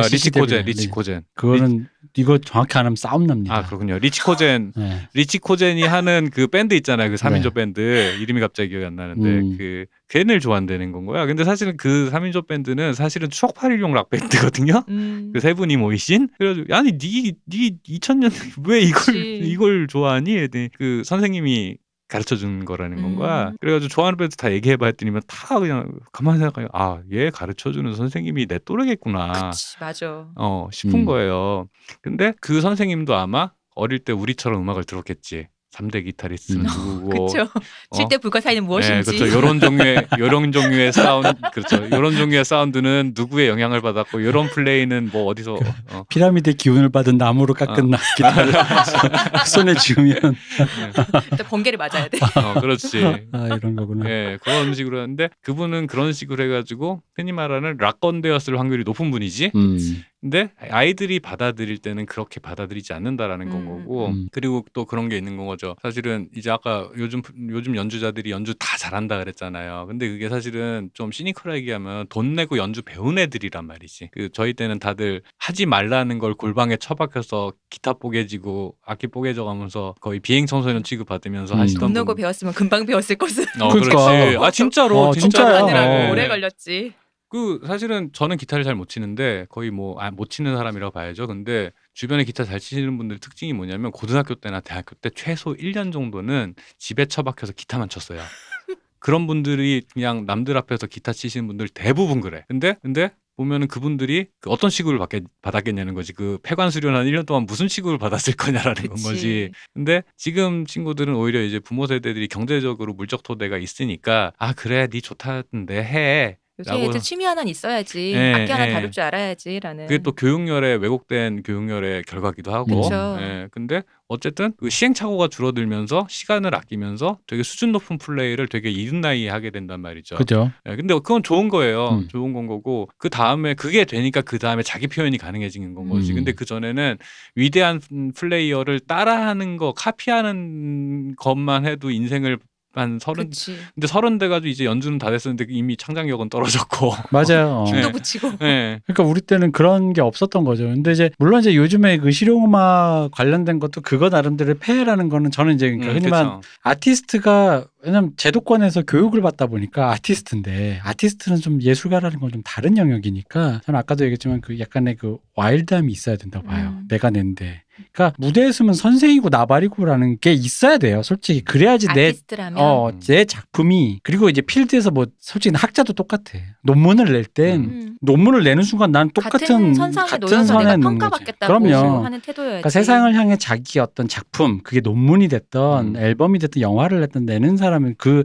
내겠다라고 마음을 먹은 순간 내가 같은 필드에 n분의 1이라는 걸 자각을 해야 되는데 이 유교적인 사상 뭐 외국도 그렇대요. 근데 맞아요. 그 사람 사는 데가 뭐 그럴 것 같아 다. 외국도 그렇대요. 그래가지고 그러니까 애들이 흔히 말하는 외국도 들려오는 말이 뭐냐면 애들이 연주는 잘하는데 패기가 없는 거예요. 그 엘리트 음악학교 왜 그 저기 위플래시 보면은 엘리트 음악학교 어떻게 돌아가는지 나오잖아요. 그죠. 그러니까 그 안에서 이미 머릿속에서 음악에 대한 위계가 머릿속에서 정리가 내가 좋아하는 건 둘째치고 이걸 하면은 이게 사실 영화과에도 그런 거 있거든요. 영화 찍을 거면은 안토니온이나 고다르처럼 이렇게 졸업할 때는 그런 거 좀 흉내내고 나가서 상업영화 하더라도 그때는 그래서 마치 내가 고다르는 아니지만 고다르의 테이스트가 느껴지는 연출을 일부러 넣는단 말이지. 그지. 네, 근데 그게 결국에는 내가 좋다 안 좋다라는 판단을 하는 게 아니라 이렇게 하는 게 폼나, 그러니까 이렇게 하는 게 있어 보여라는 판단이. 근데 그거는 자기의 그런 예술적인 거랑은 사실 큰 상관이 없는 거거든요. 없죠. 예. 그러니까 일종의 위기에 대한 판단이란 말이지. 내가 그래도 그것도 역시 정무적인 판단이에요. 그렇지, 예. 맞아요. 예, 정치적 판단이지 그런 것도. 제가 그런 거 좀 잘했었죠. 예, 못 배운 콤플렉스라는 게 우리 또 박 박사의 그 마음속 한이기 때문에. 그래서 제가 졸업할 때 고다르와 안토니오니와 구로사와 기요시 저기가 이상하다니까. 같은 동문회 같은 과 나왔는데 왜 그런 컴플렉스가 있어? 우리 박 박사의 책장을 보고 박 박사의 지금 지금 낙향에서 지내고 있는 우리 후배가 박 박사의 책장을 딱 보고 했던 말이 그거예요. 아, 이 못 배운 컴플렉스라는 거. 그게 왜 있어 대체? 아니 이거 당연한 건 거예요. 왜 있어요? 이거 향학열이라고 해주시죠. 아니야. 향학열과 조금 달라. 이거는 뭐냐면은 공장 다니던 친구가 검정고시 보려고 하는 거랑 비슷한 건 거예요. 안 비슷해요. 같은 과에 같은 학교 나왔잖아요. 내가 무슨 내가 이렇게 내가 무슨 고학생이면 내가 또 말을 안 해. 그러니까. 이렇게 얘기하고 싶진 않은데 사실은 대표님이 마르크스에 집착하는 것도 같은 거예요. 아니야. 나는 세상을 변혁시키기 위해서. 어쨌든 그 NL 형들이 우리를 괴롭혔던 그거를 갖다가 너네는 극복하려고. 그렇게 하고 있구나. 그건 맞아요. 하지만 나는 누가 이런 댓글 쓰셨었잖아요. 그럼요. NL들이 나를 괴롭혔던 거를 그때 그 형들을 지금 다들 집 투기하고 집 저 벌고 아직도 있을 기억나는 텐데. 게 내가 어떤 책을 도서관에 딱 집었는데 옆에 있던 학생의 형이 그 책 안 좋아 이러는 거야. 그래서 내려놨다. 10년 지나서 알았어. 그 책이 정말 좋은 책이었다는 거. 아직도 억울해. 내가 직접 읽어야 되고 내가 직접 봐야 돼요. 그럼요. 그거 읽지 마. 시간 아까워. 뭐 이런 식으로 얘기하는 거야. 자, 어쨌든 시대가 바뀌어서 그러니까 요즘에 그런 분위기래요. 근데 그런 분위기에서 이렇게까지 돌출된 일종의 자뻑이죠. 나쁘게 말하면 자뻑이에요. 그러니까 근데 예술가는 그런 나르시시즘이 있어야 되는데 그 나르시시즘이 있는 아티스트를 본 게 너무 오랜만인 거야. 특히 젊은 이에게. 예를 들어 성공한 트로피 와이프 데리고 다니는 무슨 락스타 있잖아요. 그런 사람이 나르시시즘에 빠진 건 많이 봤죠. 이제 실제로 연주도 잘못하고 뚱뚱하기까지 해가지고 이제 뭐 막 제대로 원래 음악도 지 음악도 지가 제대로 못해. 그게 나르시즘에 빠진 사람이 그 실체가 없으면 자기가 내놓은 결과물이 실체가 없으면은 그 개그맨이지. 근데 그 음악이 그러니까 자기 음악이든 뭐 영화가 됐든 뭐 그림이 됐든 결과물이 가치 있는 상태에서의 그거는 멋이지. 그러니까요. 그래서 너무 오랜만에 봤고 특히나 한국에서는 정말 보기 힘들고 거기다가 이게 웃긴 게 기타라는 건 굉장히 남초적인 문화라 남자가 압도적으로 많아요. 근데 거기서 이렇게 돌출된 개인이 여성이란 것도 너무 센세이셔널하고 여러모로 우리 박 박사나 저나 여자를 좋아하니까 너무 좋은 거예요. 헤테로니까 두 분. 그럼요. 근데 황소연 씨 별명 아세요? 뭔데요? 헤테로 버스터예요. 네, 그렇다 그러더라고요. 그렇다 그러더라고. 그 동성애자 여성분들이 그렇게 좋아한다고. 네, 그래서 그렇지 난 너무 좋은데. 장난 아니지. 그러니까 이게 그런 거예요. 그러니까 뭔가 완성된 어떤 아름다움을 갖고 있는 것에게는 그 성별을 떠나서 매혹돼요. 본인이 그리고 뭐 이렇게 딱 그렇게 자기 헤테로 지향적인 사람도 아니고 그리고 목소리도 좀 중성적이고 그렇죠. 외모도 좀 그렇게 표방하기도 하고 패션도 좀 그렇고. 그래서 어쨌든 우리 황소연 씨는 제가 최초로 사실 이게 진짜 이게 되게 이런 말은 사대주의자 같아요. 웬만한 한국 기타리스트의 장비는 검색을 잘 안 합니다.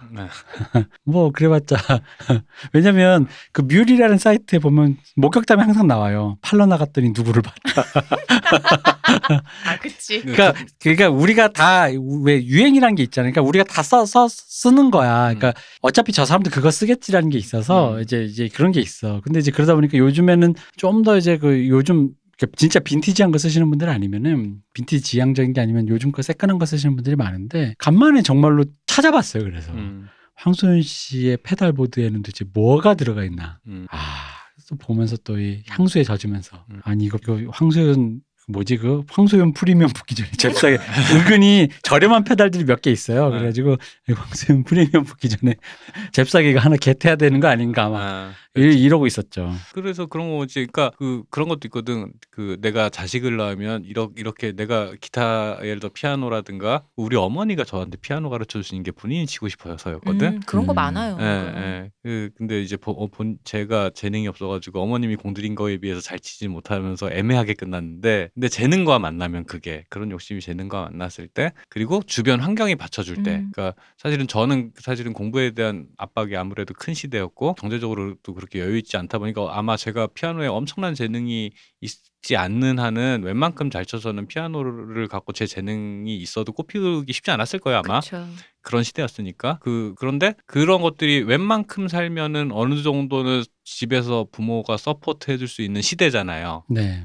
시대 90년대 말 이후로. 근데 그렇게 해서 그 환경, 이제 우리나라의 발전된 경제적 환경이랑 만났을 때 제가 제일 놀랐던 점은 그렇게 크고 자기 표현하는 걸 되게 10대 때부터 하고 이제 실시간으로, 사실 우리 또 왜 어릴 때 그 금지된 앨범 국내 발매 금지된 앨범 백판으로 사고 이러면서 실시간으로 음악을 못 들으니까 음악을 글로 먼저 본 다음에 이런 음악이가 상상을 해. 맞아. 상상을 한 다음에 앨범을 사서 들어. 그리고 실망했어도 안 실망한 척하면서 상찬을 해. 그렇지. 그러면서 자기 이제 뇌이징을 하는 거지 음악을. 그치. 맞아. 영화도 그랬고. 영화도 본 적이 없는데 어떤 이미지가 있으니 근데 막상 구했더니 또 화질도 안 좋고 좋은 뭐 그냥 그래. 그런데 그거를 이렇게 막 뇌이징 하는 거야 진짜 말 그대로. 이게 좋은 영화라니까 그럼 나는 이걸 좋게 느껴야만 하는 거지. 그렇지. 그러니까 막 샅샅이 핥아댔죠. 맞아요. 구석구석 고기도 별로 없는데 그냥 그 감자탕 먹듯이. 근데 진짜 그게 웃긴 게 말 그대로 그런 게 그 음질이 낙후된 백판 그리고 그 화질이 열화된 복사를 많이 했던 VHS 영화 VHS. 그러니까 이게 뭐냐면은 사고를 우려내다 이제 이게 맹물밖에 없는 상태인데 그걸 먹으면서 내가 고기 육수 맛을 느껴야지. 여기에 뭔가 엄청난 미감으로. 장인의 지금 왜 그런 거잖아요. 문화적 보릿고개 시대 얘기하는 거 같은데. 이거 이렇게 한 국물 먹는 순간 뛰어다니는 소가 생각나고 그래야지. 제가 늘 얘기하는 그 냉면 나찌들이 수돗물과 정수기물과 평양용 냉면 육수 구별 못한다 이거랑 같은 얘기인 거예요. 그러다 보니까 근데 이제 지금 세대는 음악을 누구야 요즘 제일 핫한 사람이 누가 있을까요? 뭐 음악? 예를 들어서 드레이크가 앨범을 냈다. 카니 웨스트가 테일러 스위프트 음악을 냈다 그러면은 그냥 내는 그 순간 실시간으로 바로 감상을 하잖아. 뮤직비디오도 지구 바로 반대편에 보고. 있더라도. 공연을 직접 보러 가는 게 약간 힘들다 뿐이지. 뭘 하는지가 실시간으로 아무 정보 없이 좋은데 싫은데 난 이런 게 좋은데 듣다고 자기 생활 안에 파고들고 하면서 자연스럽게 그들의 바이브가 영어 써도 되죠? 네. 그들의 바이브가 자기 것이 되고 그러면서 되게 풍요로운 상태에서 커서 이분들이 뭐가 없냐면 1세계 컴플렉스라는 게 아예 그냥 그 개념 자체가 맞아요. 존재하지가 않아요. 그렇죠. 그게 우리 세대랑 다른 진짜 큰 완전히 차이점인 것 같아요. 그러니까 사실은 이제 작년에 저는 제 정치적인 입장을 빼고 반일 운동을 작년에 막 할 때 우리 세대가 하는 반일이랑 그 세대가 하는 반일은 전혀 틀려요. 그러니까 우리 70년대 80년대 초반생들이 느끼는 일본이란 거 그때 당시도 이미 대단했잖아요. 그때 당시도 내리막이긴 했지만 대단했기 때문에 당연히 일본은 우리보다 선진국이지만 우리가 극복하기 위해서 이놈들을 하는 그런 태도로 반일 운동을 하는데 지금 10대 20대들은 이상한 애들이지. 갈라파고스 하든 얘들 왜 이래? 라는 그런 느낌으로 이제 하는 거죠. 이게 전혀 다른 건 거죠. 우리 저번에 얘기했던 거 있잖아요. 격세지감을 느낀 얘기. 네. 일본에서 우리나라 보고 돈 써서 뭐 한다고. 네, 그러니까. 그 얘기가 너무 어처구니가 없었어요. 지금 JYP 우리 또 대표님 좋아하시는 JYP가 일본에서 엄청 상찬을 받고 있는데 그게 제가 볼 때는 일본의 일종의 문화지체 상태이기 때문이거든요. 이 얘기를 잘 모르시는 분들은 JYP가 니지라고 니지 프로젝트라는 프로젝트 일종의 서바이벌 프로그램 진행하는데 거기서 JYP 특유의 상찬하는 말 그걸로 그러니까 JYP의 명함병 명함병으로 일본에서 일본을 홀렸구나. 네. 일본의 어떤 인생의 참스승이 되어 있습니다 지금. 진짜? 진짜 열도의 참스승 돼 있어요. 이게 일본의 왜 열혈물 문화 있잖아요. 슬램덩크 같은 거기가 아이돌판 버전인데 거기에 참스승이 나타난 건 거야. 아이돌판의 참스승은 되게 낯선 조합이잖아. 그 거기에는 저 아이돌 마스터 이런 프로에도 프로듀서는 있었지만은 그가 참스승은 아니었다고. 근데 참스승이 나타나서 공기반 소리반 하면서 인생을 어떤 태도로 살아야 되는지에서 계속 훈계를 하는데 이 센세의 말이 그냥 와서 박히니까 일본 사람들이 엄청 좋아해요. 그렇구나. 근데 그게 제가 볼 때는 일본의 어떤 문화 지체 때문에 그런 게 분명히 있어요. 한국에서는 하도 많이 보니까 박진영이 그런 소리 하면 아이고 이 양반 또 이러면서 그냥 그러니까 왜 여기서 새는 바가지 저기서도 새나 이랬는데 새는 게 아니었던 거야. 저분들은 감동을 한 거야. 근데 거기서 그게 고로세 수액 같은 느낌으로. 그치.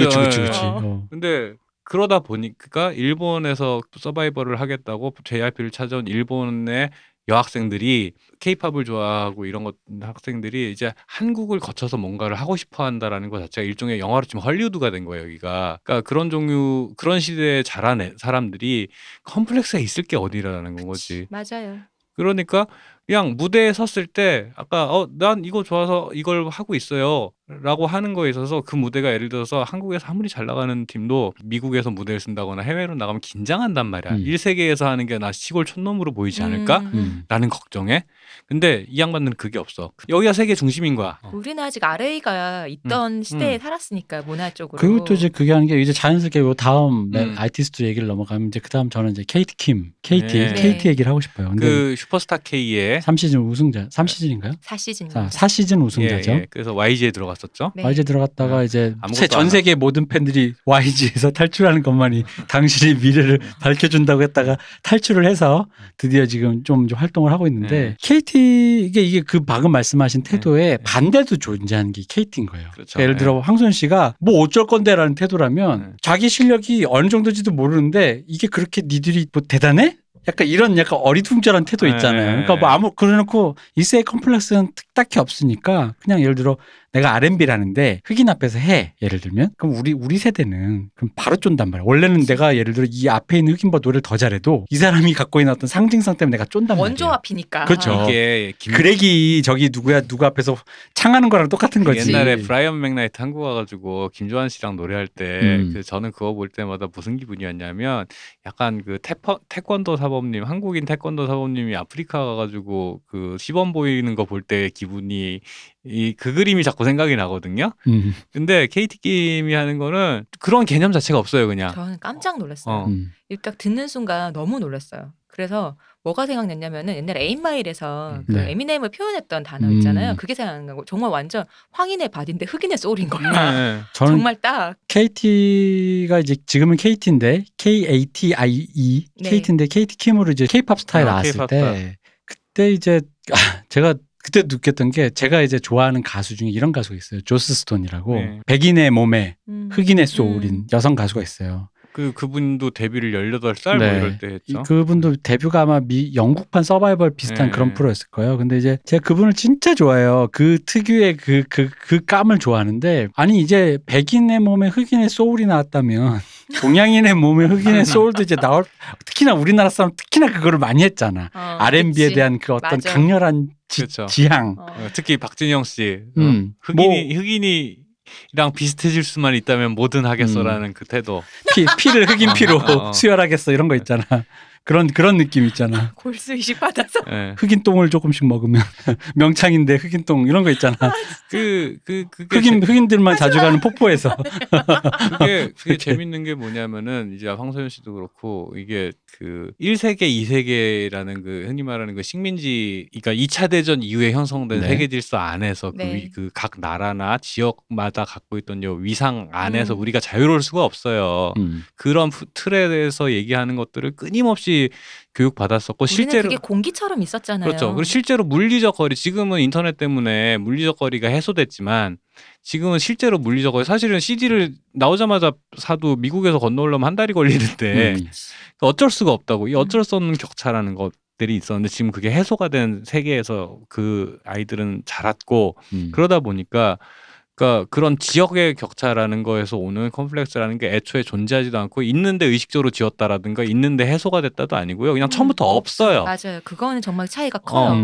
인종으로서 그 음악을 물론 이제 생활에서 그 인종이 다르다는 건 느끼겠지만 어떤 음악이나 뭔가를 뭐 예술 작품이나 뭐 뭔가를 하고 일을 할 때라든가 이런 것들이 그 결과물을 내려고 할 때 그 안에서의 차이라는 거는 아예 존재하지 않는다라는 건 거지. 그래서 KT가 왜냐하면 이제 우리가 이제 이전 세대 R&B지만 사실상 R&B틱한 팝이죠. 흔히 말하는 머라이어 캐리와 휘트니 휴스턴, 윈니 휴스턴으로 대변되는 그 고음 가창력 이제 흔히 디바형이라고 하는 디바형 지금 이제 비욘세 정도 그죠. 그런 거에 대한 지향성이 사실은 진짜 R&B적인 어떤 거 있잖아요. 그거는 사실 한국에서 제가 사실 프린스를 좋아하는 사람으로서 그런 게 한국에서 굉장히 배척된단 말이에요. 느끼하다. 징그럽다. 그리고 그런 게 있어. 훅이 없다. 깔짝댄다. 그지 깔짝댄다. 이제 막 치달아야 되는데 그런 후렴구 없이 막 어쩌고 저쩌고 이렇게 하니까 그 뭔가 이게 간질간질하다 끝나는 것 같고 그리고 내용이 왠지 이게 특히나 10대들이 음악 들을 때 물란하기도 하고 10대들이 들을 때 뭔가 그러니까 그 이해되지 않는 간질간질함에 서로 이게 난망한 감각이 오는 거죠. 뭔가 모르게 멜랑콜리한 그런 느낌이 그때 10대 때는 그게 쉽자니까. 그래서 이제 제가 우리 그때 예전에 추천했던 그 노래 있잖아요. 그 라임드 본의. 그쵸. 그런 노래처럼 그런 대놓고 그냥 섹스하고 있는 노래. 그런 노래 이제 완전 진짜 괴롭단 말이에요. 근데 이제 사실 진짜 그런 음악을 하는 사람도 없고 그런 음악으로 이렇게 뭔가 이렇게 시도해보는 사람도 없는데 박정현 씨나 이런 사람들, 신효범 씨 이런 사람들 좀 디바형이 나와서 그냥 R&B도 좀 할 수 있어요라는 느낌이 아니라 뭐 난 고음이 얼마 올라가는지는 잘 모르겠는데 옛날엔 막 고음 측정기 같은 거 다루는 것처럼 했잖아 막.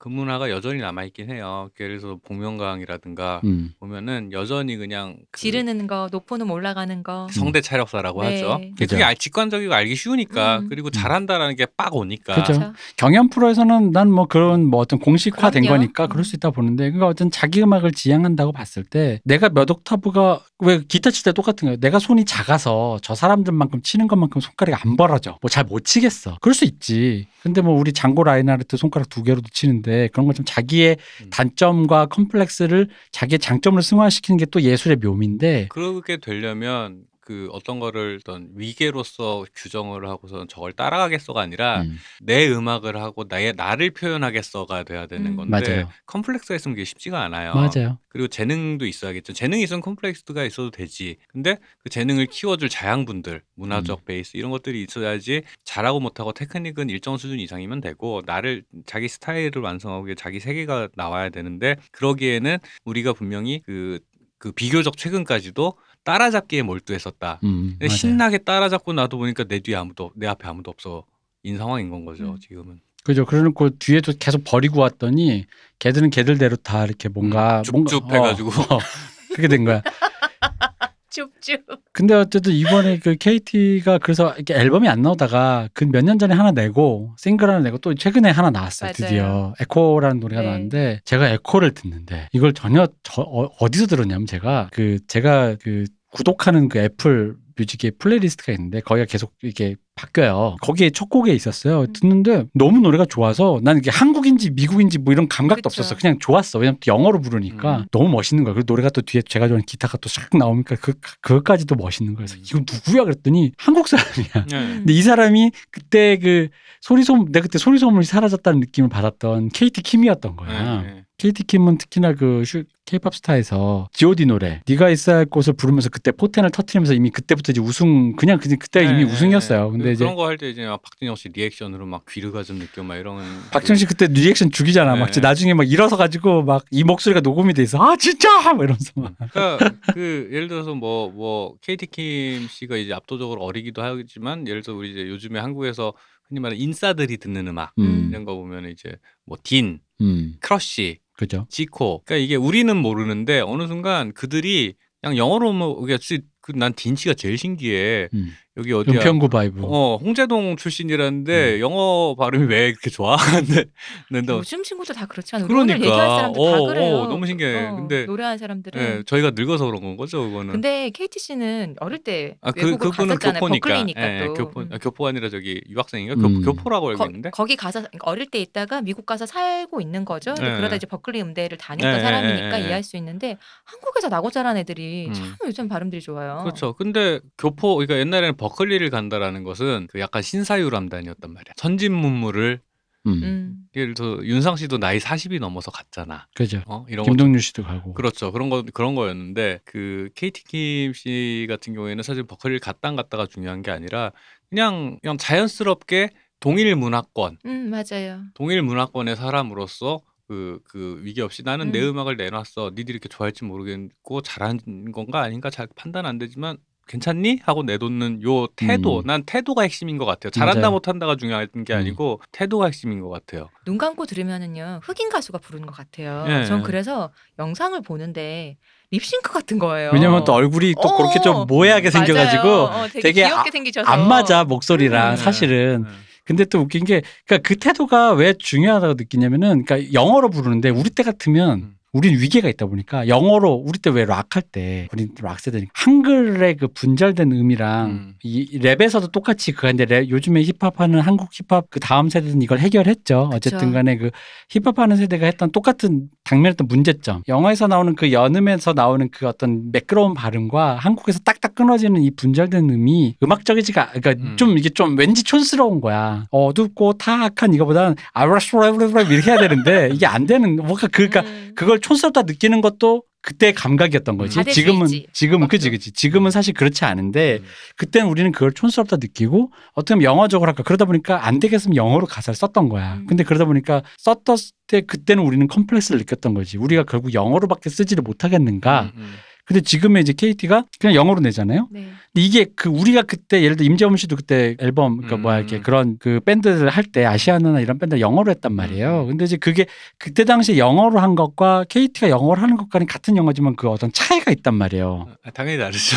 왜냐면은 뭐 영어의 문법이 정확하다 이 문제가 아니라 내가 안 되기 때문에 그거를 택했다가 아니라 얘한테는 그러니까 KT한테는 굉장히 자유로운 게 나한테 편한 언어니까 이걸 하겠다에 가까운 거예요. 그렇지. 그리고 내가 근데 너 한국인이잖아. 그게 뭔 상관인데 와이낫이 된 거죠. 근데 그 태도는 되게 중요하거든요. 근데 만약 우리는 그때 너 한국 락밴드인데 왜 영어로 했어라고 하면 우물쭈물했단 말이야. 왜냐면 내 마음속에서도 우리 마음속에서도 그건 아니었다라는 거를 갖고 있었거든. 그 뭐 비교적 최근인지는 모르겠고 하여튼 그냥 영어로 가사 쓰는 팀들은 꽤 있어요. 지금도 꽤 있고 꽤 있었는데 같은 결과지만 맥락이 다른 건 거죠. 예전에 아까 얘기했던 김조한 씨도 그렇고 예전에 제이 씨도 그렇고 다 교포잖아요. 교포라 사실은 한국어보다 영어가 더 익숙할 거라고. 근데 다 한국어로 노래를 했잖아요. 그러다 보니까 이게 우리 그때 늘 얘기한 교포 출신의 가수들의 알겠는데 저건 한국어도 아니고 차라리 영어가 더 익숙할 텐데 그럼에도 불구하고 한국어 노래를 불러야 되고 그러면 이제 그때 나오는 그 한국어 발음 있잖아요. 그죠. 그 김조한 씨가 늘 하는 지금도 지적단 잠실에다 널 묻어버린다는 거 있잖아.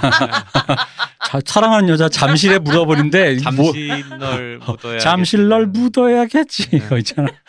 아니 이거 뭐 하는 거야? 이렇게 삭막한 가사를 뭐 마음에 묻는 것도 아니고 뭐 잠실에다 묻는데 잠실이라고 꼭 찍어서 굳이 또 잠실에 묻는데 거기 땅도 비싼데. 아니 그게 이렇게 지금처럼 이렇게 올릴 줄 알았던 거야. 존버가 답이다라는 얘기였던 거지.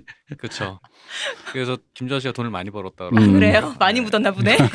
그래가지고 김조한 씨 때려잡으려고 지금 부동산 대책이 이렇게 하지 마. 어쨌든 김조한 씨 같이 검은 머리 외국인이 들어와서 그렇게 존버를 하고 있으니까 무덤은 함부로 못 건드립니다. 때려잡으려고. 묻힌 사람이 김현미 씨 친구였다는 소리가 있어요. 근데 어쨌든 아이고 왜 이래? 무슨 소리 하는 거야? 하여튼. 어쨌든 그래서 그러니까 그때 영어와 지금의 영어가 다르고 그러다 보니까 이 영어를 쓴다는 태도에서도 아까 우리 황순 씨와 같은 거 자신감이라는 거죠. 그러니까 그냥 아니 뭐 내가 음악을 내가 어떤 표현을 하겠다는 거에 대해서 어떤 진료를 선택하는데 국가, 나이, 인종, 성별, 젠더라는 것을 조금은 이 사람들이 우리 때보다 조금 더 쉽게 넘어간다라는 거죠.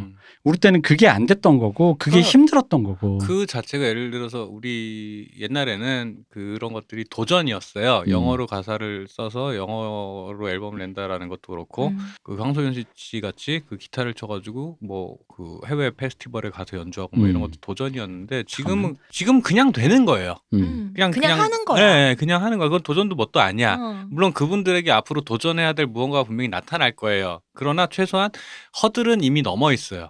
우리한테는 허들이었던 것들이 그들한테는 이미 허들이 아니었던 거고 그 허들을 넘기 위한 이전 세대들의 그 뭐라 해야 되지? 고군분투? 아니 희생?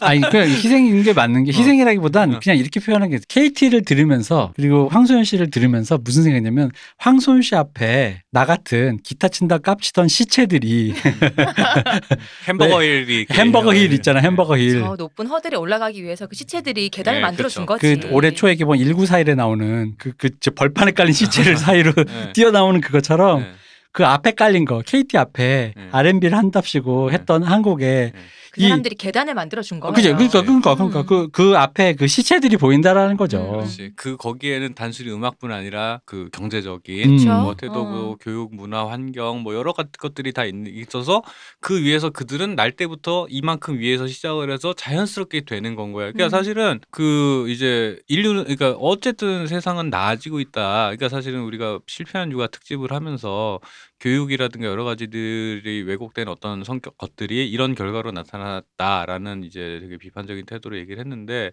반대편에서 보면은 사실은 그것도 어느 세대나 그 우리가 실패한 육아 특집을 얘기할 때 얘기했던 그런 종류의 나쁜 놈들은 어느 세대에 있었고 마찬가지로 그럼에도 불구하고 알아서 잘 커서 진보하는 친구들도 같은 비율로 또 있어요 항상.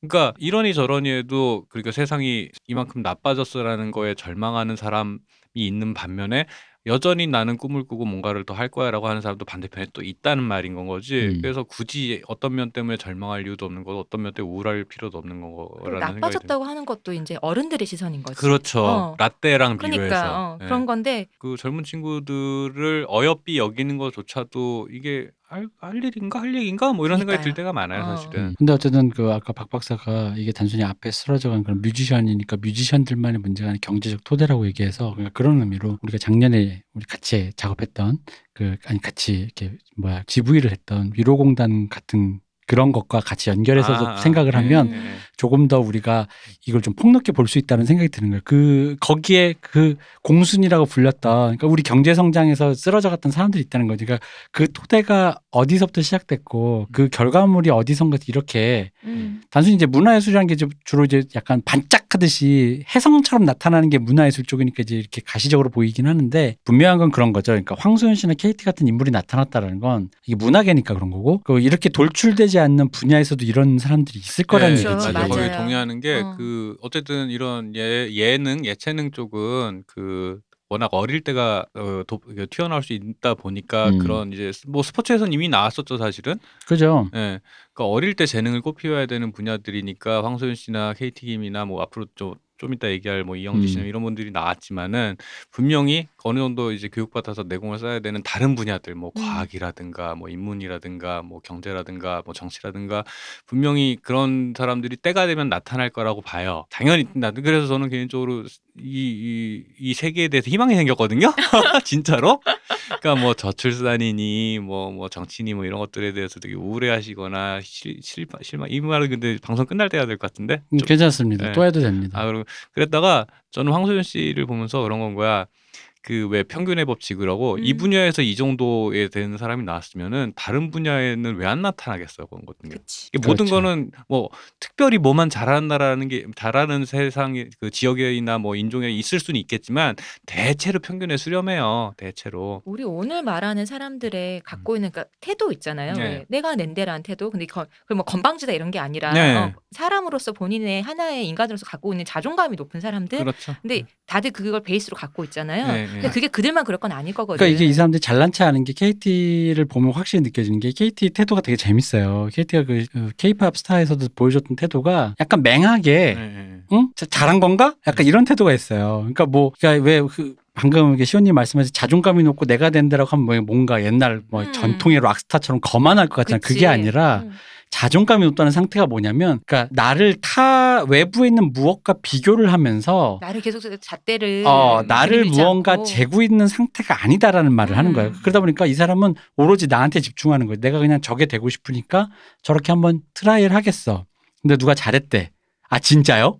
그게 약간 이런 태도가 나오는 거지. 그렇다고 해서 이게 자폐적인 상태인 것도 아닌 그쵸. 거고 그냥 건강한 건 거예요. 맞아요. 맞아요. 그래서 이 태도들을 갖고 있는 전 특히 오늘 좀 KT 이분을 황소연 씨 우리 너무 얘기 오래 하다 보니까 KT 킴을 얘기를 드렸는데 사실 전 진짜로 그 K-팝 스타 제가 사실 이런 스타일의 보컬을 좋아하다 보니까 1시즌에서도 이하이 씨한테 이렇게 투표를 했었는데 그래서 정승환 근데 저도 이런 스타일 되게 좋아해요. 정승환이 이길까봐 KT한테 이렇게 안돼 정승환도 노래 잘하지만 KT가 이겨야 돼 이러면서 제가 예전에도 얘기했던 제가 여자 보컬을 되게 좋아하는데 제가 되게 좋아하는 음색에 어떻게 들으면은 그 가창력 이런 것 때문에 아델이랑도 좀 비슷한데 또 다른 어떤 면이 있어서 너무 좋더라고요. 미안합니다 정승환님. 제가 정승환 보컬을 좋아하는데 그날 하지만 우승은 KT가 해야지라는 그런 어떤 저 나름의 그 어떤 시대의 어떤 부름을 이건 이겨야 돼. 왜냐면 1시즌 땐 이하이 씨가 졌단 말이에요. 그래가지고 거기에 대한 근데 이제 물론 1시즌 우승자인 제이미 이젠 제이미라는 그 이름으로 나오는데 박지민 씨. 네. 제이미의 그 이후에 그 YG에서의 또 음악도 저는 좋아합니다. 그 이런 말 하면 참 그런데 제이미 씨가 워낙 그때 어렸으니까 잘 컸어. 아 JYP에서요. 아 JYP죠. 네, 그러니까 네. JYP에서 잘.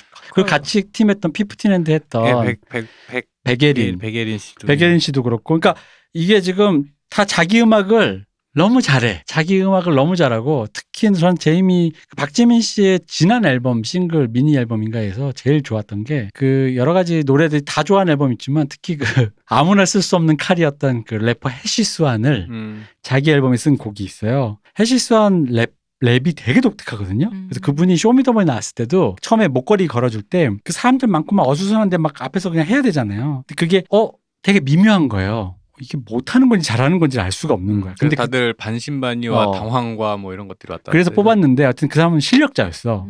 근데 그래놓고 봤더니 사실 보면 그죠. 우리도 보면서 이 사람이 잘하는 건 알겠는데 이제는 어디에다 끼워 넣을지 잘 모르겠잖아요. 우리가 그러니까 프로듀서들도 아마 그런 생각했을 건데 박재민 씨의 그 앨범에서 해시스완이 랩을 하는 딱 그 순간에 너무 멋진 거야. 그래가지고 그때도 이런 느낌을 느낀 거죠. 왔다. 그러니까 이런 뭐라고 해야 될까? 내 음악을 그냥 내가 가고 싶은 대로 간다라는 그 자유로움을 이제는 좀 진짜 느끼고 있다라는 기분이 확 드는 거예요. 똑같이 잘해도 창작을 할 때 특히 똑같이 잘해도 타인한테 영감을 주는 사람이 있어요. 예, 그러니까 그게 뭐 영감이라는 게 뭐냐면 뭐 인스파이어드 됐을 때라는 게 이게 보고 있으니 갑자기 뮤직을 찾아서 뭐가 악상이 떠올라 이런 게 아니라 보구체로 말해줘요. 막 인스파이어 돼가지고 어떤 심상이 떠올라가지고 뭐 이렇게 하는 그런 막 신비로운 얘기가 아니라 이렇게 하면 되는구나라는 깨달음을 오게 해주는 사람들이 있는 거예요. 그러니까 남들이 저스트 두이스의 감각을 깨워주는 사람.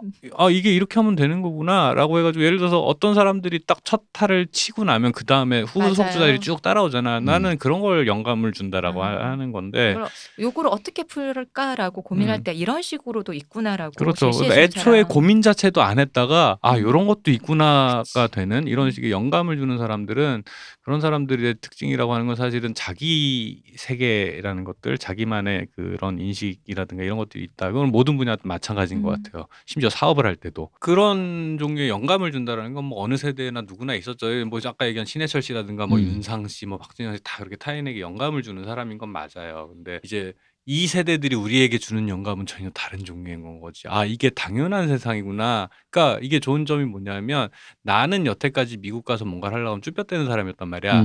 근데 황소연 씨나 뭐 KT 김 같은 분들이 가가지고 하는 걸 보고 나면 그 다음에는 나의 컴플렉스도 같이 사라져요. 맞아요. 네, 이게 되게 크다는 그거 거. 되게 커 진짜. 네. 같은 국적의 사람이 나이와 상관없이 그걸 보여주는 거 그거 이때까지 사실 못 봤거든. 그러니까 나도 그냥 재능이 있고 뭔가 할 때 되면 가서 그냥 하면 된다는 건가. 이게 예를 들어서 봉준호 감독이 그 아카데미에서 상을 타고 이렇게 소감을 할 때 산드라오 씨가 엄청 충격을 맞아요. 받았다 그러잖아요. 아니 차별받고 자란 사람의 그 컴플렉스나 이런 것들이 전혀 느껴지지 않았다라고 하는데 사실은 봉준호 씨조차도 봉준호 감독조차도 사실은 알잖아. 그분들이 어떤 그분들은 오랜 시간 또 다른 컴플렉스 속에서 봉준호 감독이 그런 태도를 갖기 위해서 자기를 1세계 시민의 매너와 1세계 시민들에게 통하는 농담을 갖기 위해 그 농담을 할 수 있는 센스를 갖추기 위해 습득했어야 하는 여러 가지 정보들 이런 것들을 그들은 이미 19, 20에 이미 갖추고 있는 건 거예요.